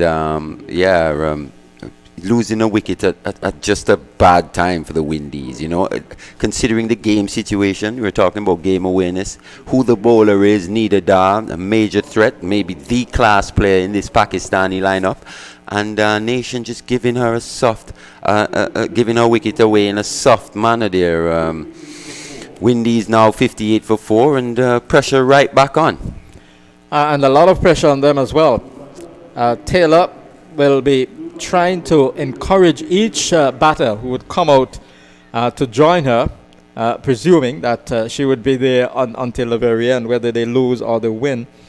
She'll be trying to encourage them to be level-headed in their approach, not to panic, because we've seen some loose batting by the West Indies so far. First, it was Deandra Dottin. She should have really cashed in this afternoon. For sure. She was looking good, but she was forcing at the end when she got out. It was unnecessary. There's no need. It was a great catch, but there was no need to do that. She had already had a 6 and a 4 during her brief stay, and it was a case of taking control. Yep. She did not. So here is Dar into the new batter, who is Kaisia Knight, the wicket keeper. Kishona Knight, it was a twin sister. Twin sister, yes. Departed early on. I thought I said it was Kaisia, but it was Kishona Knight who came out and had that one ball. She was caught behind by Nawaz. Big, yeah. Yes, or Page, and Page was on a hat-trick at that point. Dar is in, and this ball is driven in the air but falls into no man's land down to the mid-on position. The long on comes off the boundary. Almost a nervous little push at that delivery by Kaisia Knight, and she got a single for it. So she retains the strike. 59 for 4. The West Indies require 44 of 48 deliveries, and it is getting tight with each delivery. That's for sure. And you said something earlier about taking control. This is the stage of the game where Stefani Taylor has to take control. She has to be looking to. She's been there now for what? 23 deliveries. She is the captain. She is vastly experienced at this level, and she's got to be looking to take most of the strike and bring the team, lead the team home. Yes, and I suppose that's prominent in her mind now as she stands on the non-striker's end, and she'll be willing her players on at this phase when a lot of pressure, a lot of psychological pressure would be on the batters. A little bit of pressure on Pakistan as well. For sure. Because they're not defending a huge total. So here is Kaisia Knight, and she comes onto the front foot and just strokes it into the mid-wicket region. She can't get a run for it, so dot ball, Sandhu. Left arm spin up, operating from the commentary box, or Sir Curtly Ambrose end, the northern end of the Sir Vivian Richards Stadium. And she's just looking to go in now to bowl to the left-handed Kaisia Knight, who drives beautifully through the offside for 4. That was a delightful stroke. It was a ball which was tossed up And she timed it beautifully. The placement was exceptional. We have a ring of fielders on the offside, and she really penetrated that field with exquisite timing. Beautiful execution on the part of Kaisia Knight. Wonderful stroke. She's on to 5, and the score now 63 for 4. Beautiful cover drive from Kaisia on that occasion. Beautiful. Sandhu is into ball to her, and she gets a ball which she goes back to, looks to turn it into the onside, perhaps is getting a leading edge, and goes back along the pitch to Sandhu. She has to be watchful. Settles over her bat now, and here is Sandhu into ball to her, and she gives her the charge and plays it nicely. Not going with anything flamboyant, nothing extravagant, just stroking the ball down towards the long on position for a single. So she's on to 6. And the West Indies 64 for 4, 39 needed from 44 deliveries. Both Knight sisters show sound techniques, but what's also impressive about them is just how cleanly they hit the ball. When they hit it, it stays hit, and they find the boundaries. Taylor will get a single as she just turns the ball into the forward square leg position, the mid-wicket having to come around, and they amble the run, 65 for 4. And it is good what's happening now from a West Indies angle, because they've had a boundary in the over and they've had a few singles as well. So the rotation of the strike is vital. Sandhu is into bowl to Knight. The left-hander is driving aerially down towards the wide long off position. The long off having to go around to her right, and that makes it possible for the batters to come back for the second. Intentionally hitting that one over the top, and it went away for a couple of runs. Yeah, good batting there. Very good batting from Kaisia. She's come in and instantly she's looked to get on with it. She hasn't taken undue risks. She's just taken what the bowlers have given her on that occasion when she found the boundary. It was a wide half volley and she put it away. She found the gap and timed the ball sweetly to the extra cover boundary. So more of the same from Kaisia. And she's come out with a bit of confidence as well, realizing that it's not a case of pushing and prodding. They will have to score runs if they're going to win this match. For sure. And she has done it with a certain degree of aplomb. That off drive was exquisite. Wonderful stroke it was. Especially from a left-hander. You love seeing left-handers play through the offside. It's good to see. And you're a left-hander. Yeah, and this ball is turned away into the onside. It goes away for a single. So Stephanie Taylor gets a run. And the score is on to 20. She's on to 21. The score now on to 68 for 4. So we have a left-handed pair in the commentary position, because I'm a left-hander myself. Yes, for sure. But I did not quite scale the heights that you guys scaled. Yes. I was just a softball player. Right. I remember seeing you play a lot of softball cricket, actually, being around as a child, a younger person around the softball cricket, for sure, yeah. Here is Da, and yes, the batter, Kaisia Knight, is coming onto the front foot, but she played very, very well. She wasn't to the pitch of it, and she just stroked it out towards the extra cover position. Nothing adventurous. She's now allowing the ball to come onto the bat, just turns it away for a single.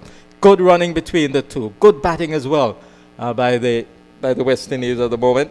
The score is pushed on to 69 for 4, 34 needed from 39. And I think both Knight sisters are making a comeback to this West Indian female women's team, senior team. And looking at the way they play, you sometimes wonder why. You know, I think it could be a mental issue in terms of how they go about constructing their innings, because technically they seem to have the goods to be very good international players. Yes. Dies in, and Taylor hits it down the ground, 4 runs. Beautifully played. No chance for the long on. It was intentional. It was up to her, and she decided to use her feet. And she got there enough. She got close enough to the ball. It was intentional to hit it over the top, because the fielder at that mid-off position was inside the circle. There was no long off, and she played it beautifully. 73 for 4 now. 30 runs required from 38 deliveries. Taylor is on to 25. She's going back and cuts it away for 4. Stefani's back. She's so back. Taylor is batting well. 2 beautifully executed boundaries. First, using her feet and hitting down to long off. And then when Da decided to shorten the length, she was swiftly onto the back foot, and she played a cracking square cut. Beautiful execution by the West Indies captain. 77 for 4. She's on to 29. The West Indies need 27 from 37. And if you're a West Indian cricket 26, sorry. Yeah, if you're a West Indian cricket fan, that's exactly what you want to see. Stephanie Taylor being positive. Here is Da into Bolter, and she's forward. They'll get it. No, they won't go for the single. They thought about it, but they decided not to. The ball just turned away into the forward square leg position. So we've had 14 overs completed. The West Indies are 77 for 4. Taylor has 29. Kaisia Knight is on 9. 26 runs needed by the West Indies of 36 deliveries. Yeah, and the job's not done though. She's nearly there, but she's got to be there at the end, or pretty near the end, Jack. We know Pakistan will still think they've got a chance here if they can remove, especially Stephanie Taylor. They'd think, hey, we've seen this team also collapse middle to lower order, so they'll still think they're in with a chance. And they should feel that way. Yeah, for sure. Based on still a long way to go. Based on what we have seen in T20 cricket, not only at the women's level, but also at the men's level all round as well. Yes, we know teams can capitulate very, very quickly, and so the West Indies will be hoping that these two can carry it home for them. Sana's going to have to be better than what we saw before, though. That one over going for 12. She came on at a time when Baig and Amin had the West Indies not down, but strangled a little bit, and she relieved that pressure. So she's going to have to rectify that here. She's in, and it's pushed away towards cover point. No run. Kaisia Knight, the left-hander, going across the stumps and just stroking that ball, pushing it away. It was a good line delivery, so Sana has made a good start to this second over.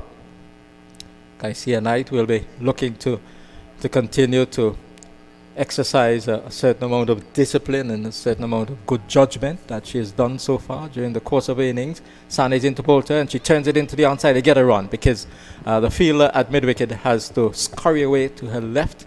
That's Beige, and they were quickly off for the run. So the communication between the two has been good as well. Yeah, it's been really good batting.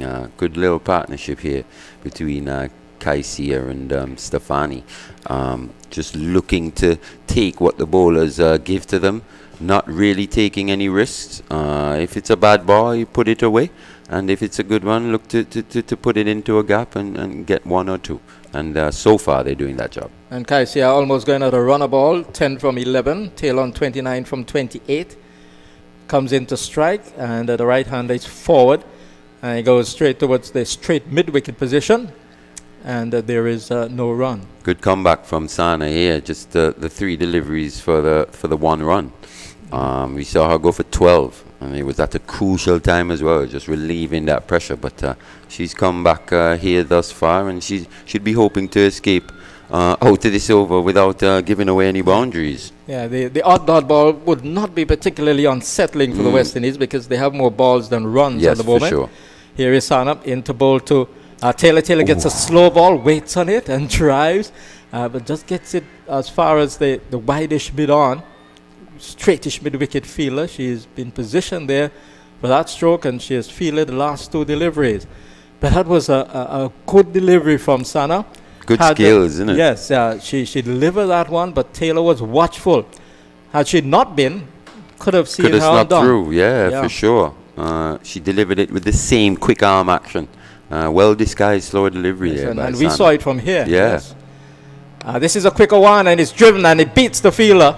The diving field at point, they've crossed for 1. They'll get only 1. The ball going just about 10 to 12 yards beyond the 30-yard circle. 1 more to Taylor. She's on to 30 from 31.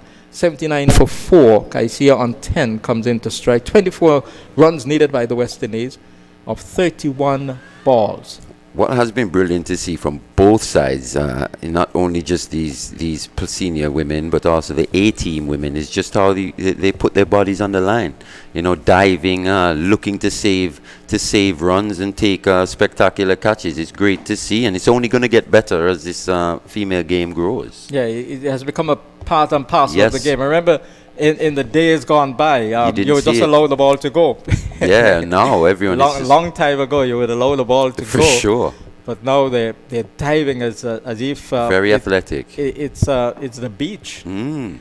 So here's the last ball of over number 15, and it's hit off the back foot by Kaisia Knight, but she can't get around. It's fielded by the point fielder. 79 for 4, 24 needed from 30. Taylor has 30, Kaisia on 10, more for Marley Richards, and then it will be Vernon Springer.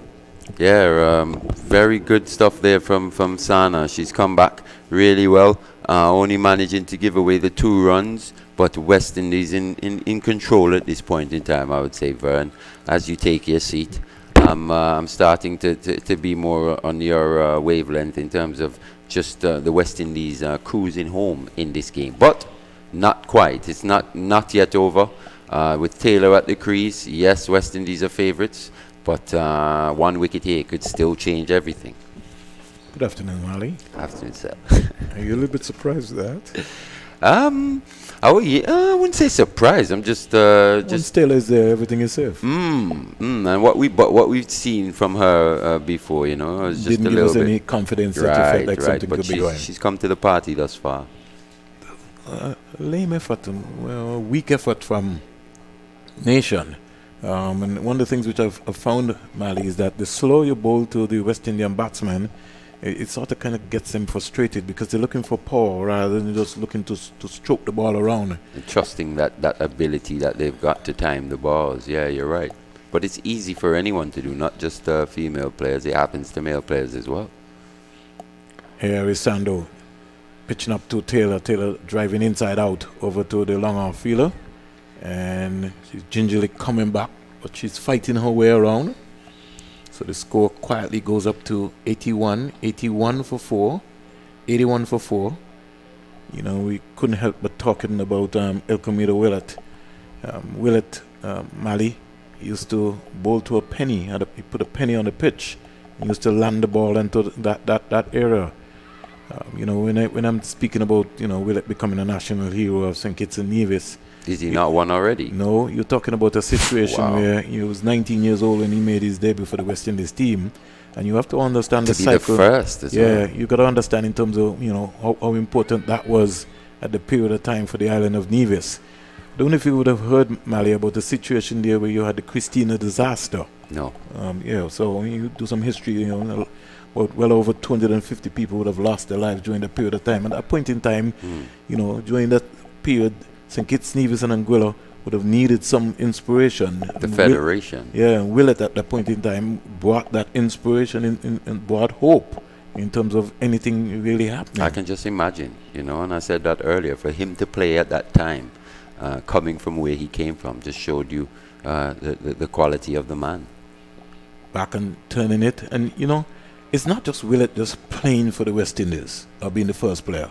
His contribution to sports on a whole in Nevis has just been remarkable. He was a coach. He was an excellent coach, both at the as we would say, the primary school level and in everything, cricket, football. Here's Knight, Keisha Knight, just turning this into the Lakeside area and picking up a quite two. Yeah, the Pakistan team just falling away a little ruffled a little bit based on what's been happening. They need 19 from 25. Knight goes up to 12. Taylor is 33 from 34. Sando, they switched her from the Kurt Lambo's end to the Sandy Roberts end, hoping to get something going. Wickets are the only thing that are going to bring Pakistan back in this game at this point in time. Well, something spectacular needs to happen, but it's not over by a long shot. For because sure. we have known that West Indies have been in good positions and then almost And give it away. them. Yeah. So, but these two have decided that no way today. Taylor, the captain, is back. She picked up a hat-trick. And in fact, that seemed to have boosted her batting. Her confidence, yeah. 16 overs bowled, 85 for 4. Taylor is 33.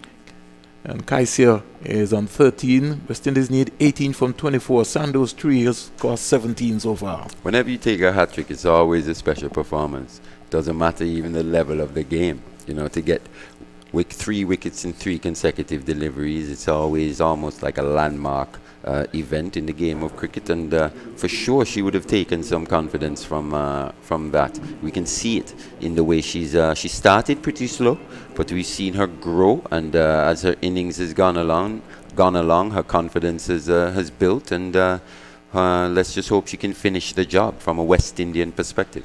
Well, even if when we're talking, the CPL is coming to St. Kitts and Nevis, you have the Warner Park Stadium, there's no Willett. Interesting. And I'm saying, the Lozark Road end, that should be the El Camino Willett end. And, it pains me, Mali, when you see that sort of situation. Here is Knight just pulling this one into the mid-wicket area and quite comfortably coming for 2 runs. You have someone like Andrew Weeks, who you would have heard, Mali, who was the first test umpire from the Leeward Islands. His name is not even on the umpire's lounge in Warner Park. Wow. We're talking about Well, you real have life some things to situations. sort out down there in terms of the respect, actually, that's been afforded. It's what happens throughout the region, because we don't look after our legends in a very big way, and that's a major problem that we've been having. 87 for 4, driving down the road. We have to respect people who would have sacrificed over the years for us to be here today, and the contribution that they would have made in every facet of life, not just sports, but every facet of life, whether it was education, whether it was medicine, you name it. Even the lemon on the road. But if you consider just what cricket means to people of the Caribbean and what cricket has done in terms of putting us on a world stage, that reverence and respect should always be there for the game. Sana comes in now to Night driving down the ground. Sound of that bat sounding so sweet coming out of our microphone. And then, we have another discussion, Mali. To date, if you're telling me that you're not going to give Willett, then Kim Collins' name has to be there. Oh, Kim. It baffles me.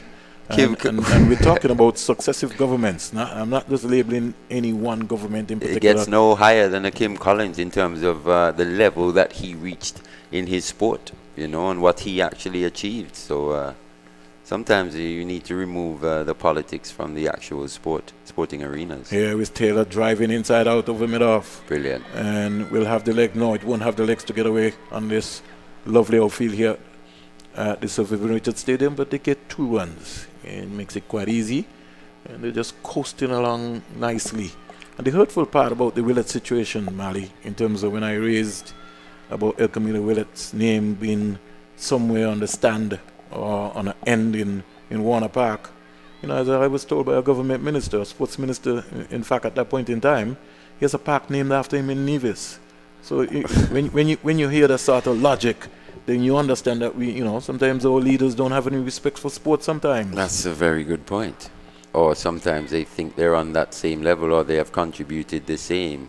No, you must always give reverence to these people who have put themselves out there internationally and really put our nations on the map. And cricket has been the avenue for that in the West Indies, and sport on a whole, cricket in particular, but sport on a whole, and that respect must always be shown.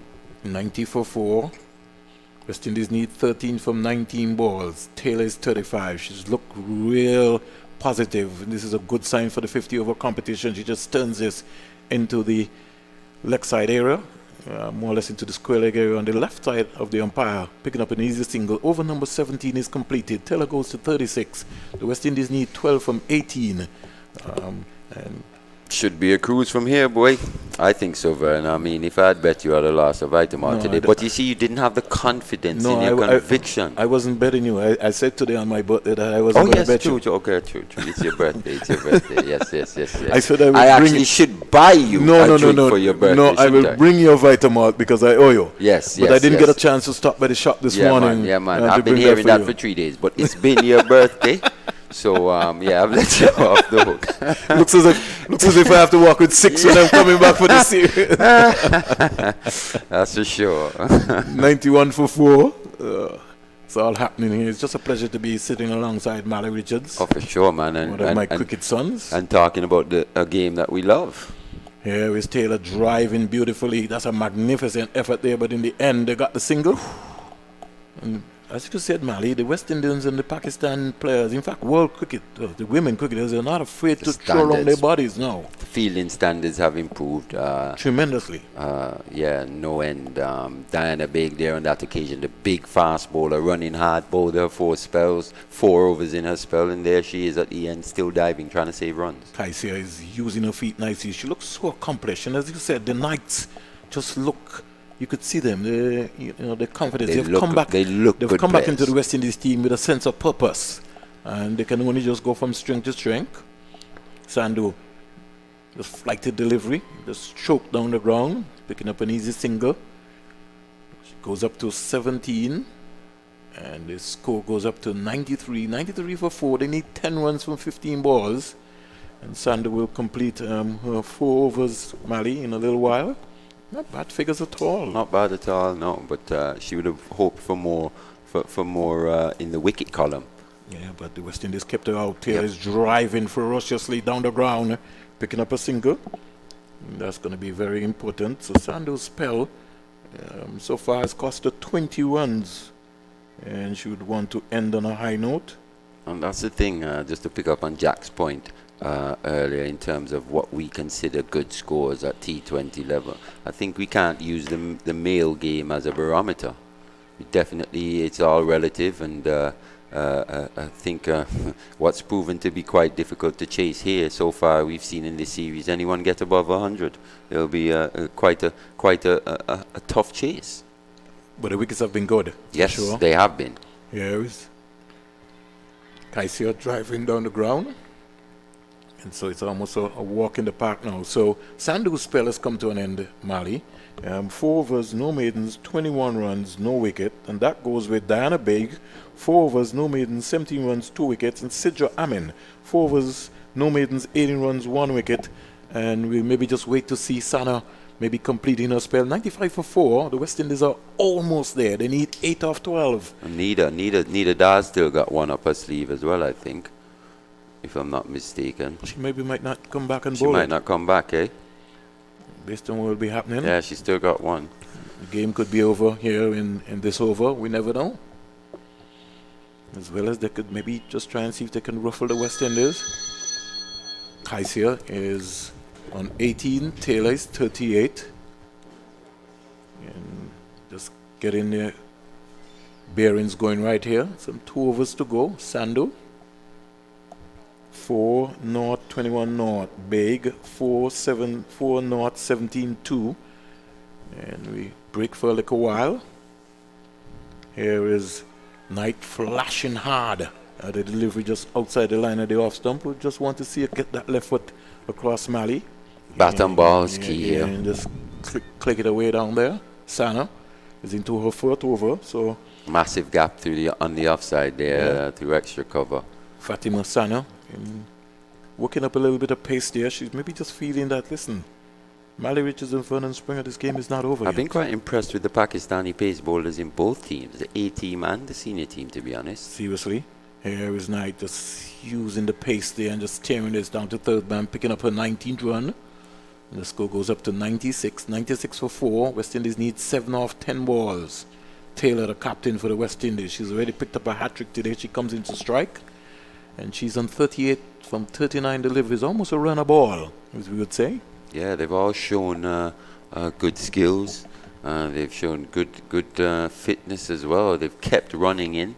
And at times they've even whacked the ball into the pitch and gotten good bounce. It's been good to see. They've not shown the West Indies that they're afraid of them. Here's that's driving a inside shot. out for 4. That's a beautiful shot. That's a lovely shot by the West Indies captain. That's the she- shot you wanted to see, isn't it? Yes, and she looks like she's growing in confidence now. And Exactly. it just shows you how the different departments of your game go. 100 up for the West Indies of some 79 minutes. So that's been brilliant. They need 3 runs off 9 balls. And the mood of Taylor, the game could be over in this over. Yeah, and like you said, as her confidence has grown, we've seen her game expand, and we're seeing the shots that made her, the kind of shots that made her one of the best players in the world, up there with the Meg Lannings and the Lise Perrys and Mitali Rajes. She come forward and sneaks a single onto the offside. Taylor goes up to 43, and the West Indies go up to 101 for 4. This will be a clean sweep on the new head coach, Courtney Walsh. So he'll be feeling pretty well. He lost 3-0 with the A team, and he looks as if he'll be able to win 3-0 now with the senior team. Congrats to Coach Courtney Walsh and his coaching staff, Robert Samuels, Steve Liebert, Ryan Austin. I think you've also got a lady coach there, Mr. Lynch, into the mix. Not doing too bad. Here is Taylor trying to get a little fancy, be a bite. Is Robert Samuels in the coaching setup as well? He's a batting coach. Yep. They need 2 runs off 7 balls. Sana spell Mali, not for 26 so far.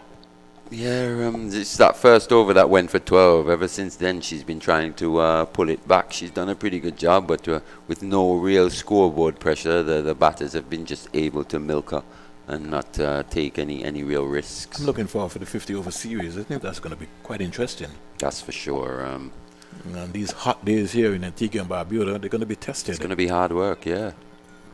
Guy sneaks a single.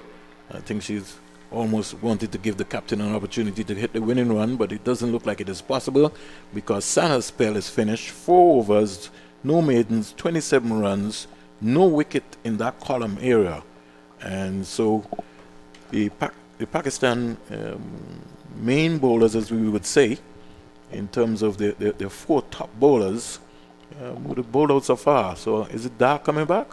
Or is it going to be... Yeah, it's going to be Nida. Going to be Nida Dar. Yeah. They only need 1 run, so they might one. as well bring everybody into the circle and allow Taylor or Knight to be able to hit this somewhere. And Taylor's now got her strike rate up above 100. We saw how slowly she started, but like we said, as her confidence grew, she became more positive and she started pulling the shots out to the lock, and that one in particular, that extra cover drive.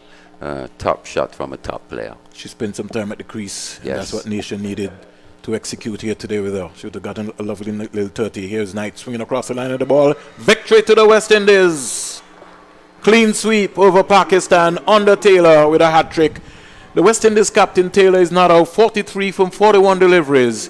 And Keisha Knight not out 20. The West Indies have won by 6 wickets. And they sweep Pakistan in this T20 series. It's now going to be the turn now of the 50 over series.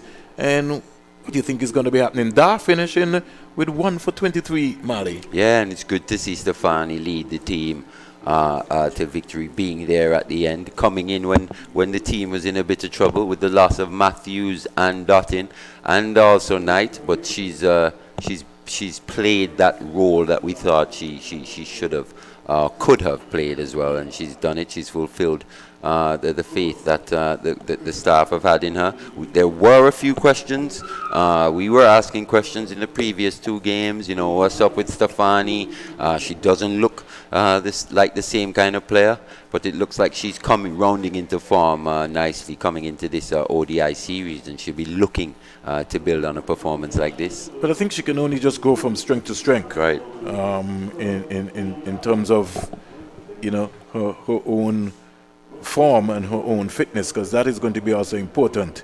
Even if she's nursing a little injury, she wants to make sure that, you know, she stays fit, because the West Indies can't afford to lose her, because she's crucial in this cog of the wheel here. Critical. To make things happen. So Hayley Matthews caught big, bowl Amin for 1. DeAndre Dottin caught and bowl big for 14.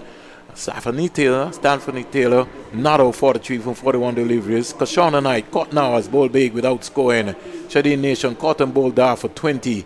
And Keisha Knight not out 24. So Mohammed Ali, Connell, Hooper and Selman weren't needed today. The bowling figures for the Pakistan team: we saw Fatima Sana, 4 overs, no maidens, 27 runs, no wicket. Sidra Amin, 4 overs, no maidens, 18 runs, 1 wicket.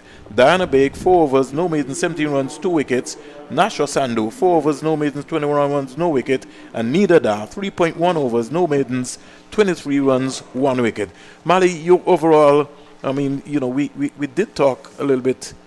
No one in the series got a half century between the 2 teams.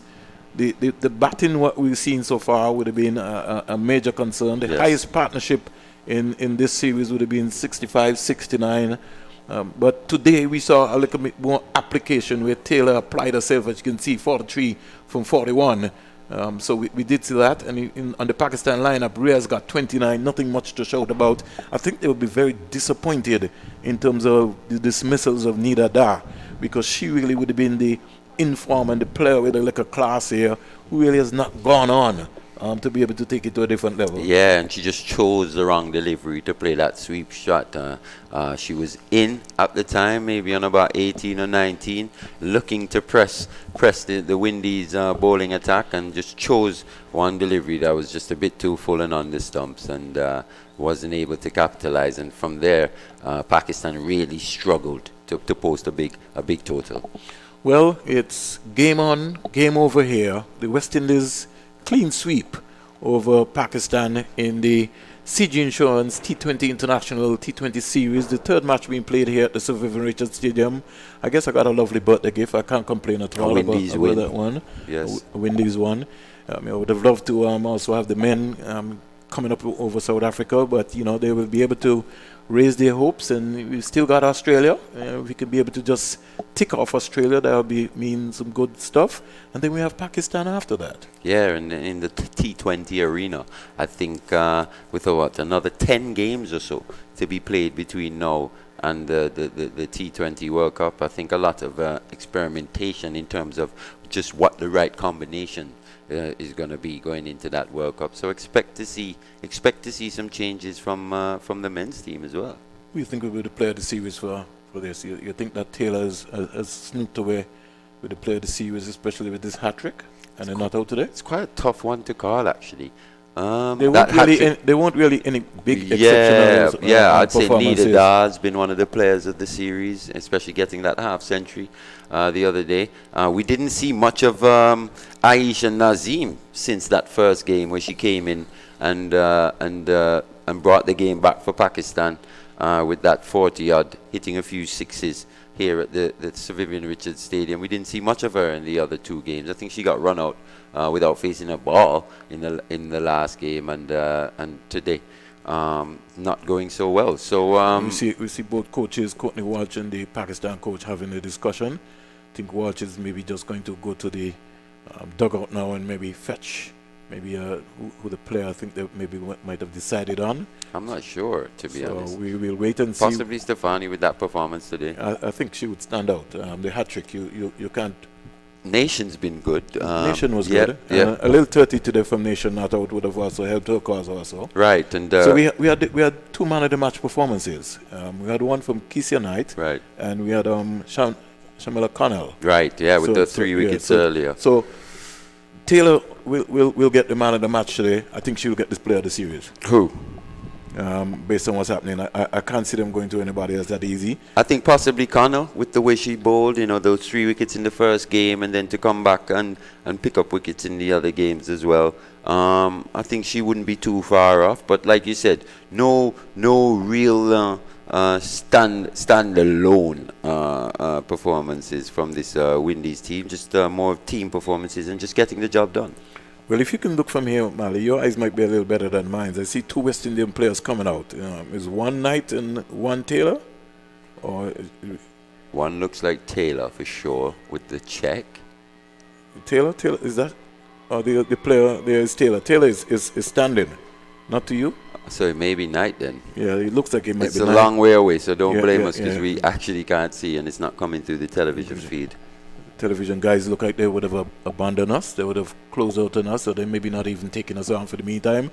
But we just letting you know, Mali, Wednesday we start the 50 over series. And are we at the CCG? Yes, I think that will be the first matchup in terms of what's going to be happening. So we got some work to do still, and the West Indies will be tested during that period of time. Pakistan too, based on the heat.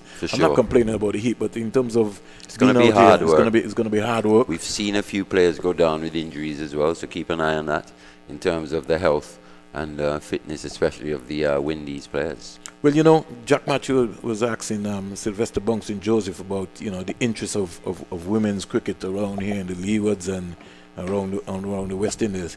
I think there has to be a major investment, Mali, not just by Cricket West Indies alone, but it's going to have to take a combination of the Ministry of Sports going into the schools. You have to start this. Just like when you go to school, almost like PE, you're allowed to play cricket and volleyball and football, soccer. I think it's the same thing. The approach has to be taken because the young ladies have to start at an early age. They have to get their touches right. You can't wait until when they're they're 14 and 15 to tell them to come and play hardball. It has to be a combination. So the wind ball, the softball cricket is good, but to get into the hardball, you have to start a little bit more early. And I think the primary school, just like anything else, Mali, if you want to be able to compete with the rest of the world, you have to start early. Yeah, and it's going to have to also start being viewed as an avenue for young females to make a decent living in life, you know, and with every other aspect, you know, nursing, whatever else females do. Cricket also has to be seen as an avenue to take someone from nothing to something. And like you said, it starts. We're watching a game grow. We're watching a game grow before our eyes, and especially in our region as well. We've started behind the 8 ball, but we're catching up pretty quick. And let's hope that, like you say, the respective territorial boards, not just Cricket West Indies, we all need to be singing off the same hymn sheet for this game to go in the right direction. Well, the systems have to be put in place, and once you can be able to put systems in place, you know, you have to be able to use high quality. Going forward, Mali, is going to be the coaching of the females. I'm very much concerned about that. In terms, and parents are very particular in terms of sending their daughters and even their boys to sessions now. 100%. Yeah, so that is a bit critical. Facilities also going to be also movement. It's not like Mali, which is just going and knocking on the grass. So, you know, you have to be able to make sure that, you know, you have the proper facilities around in the communities, which not only just include nets, but it also includes bathroom facilities. You also include the medical people around, people with first aid. So it's going to be a whole science, because what these girls are going to have to understand, that there's a complete turnaround now in terms of playing professional sport. Yeah, and we even have the Under-19 World Cup coming up in 2023. We have to now start grooming those young ladies now in terms of what is going to be required on the stage, even your public speaking, even your fitness level, even in your habits. Because you can't come in, Mali is your coach, and Mali is telling you, well, listen, I'm going to send you to the nutritionist. This is what you're going to have to be eating. And then you start putting up your face by saying, well, you know, I don't eat this, I don't eat that. And that's one of the biggest things to come out from this series. You see an aspect that definitely can improve, and that's the fitness on both sides. You know, you see it in Pakistan, you see it from the Windies side as well. As the game grows, I think these women will realize exactly just what's required of them and just how hard they have to work in order to keep those international standards the way they are. As we look on the television right now, they're just going to flick that up for us. So we might be right, Mali. Taylor, I think maybe captured. She's got a check, so maybe she might be the player of the match. Well, she could be the player of the series, because the first player would have maybe picked up the. I don't think they would have gone for the man of the match first and then the player of the series. The player of the series would come in. I can't think of another player getting the player of the match today, though. Yeah. So you might be right. So maybe Knight might be in the player of the series. And Taylor maybe might be the player. But we'll find out a little later from the Cricket West Indies. It's Connell. I told Connell. No, well, Connell. Connell player. So Connell is the player of the series. So you were right, Mali, in terms of organization. So congratulations, Jamila Connell. Yes. But Taylor really should have been player of the match today for sure. I think Connell got player of the series with the way she bowled, especially in that first game. So the West Indies taking a photo up. And congratulations to the West Indies or Cricket West Indies board and the Pakistan Cricket Board, and for all the persons who have made it. In fact, all of the servants. There was a time, Mali, when you heard stories of representing the West Indies women team.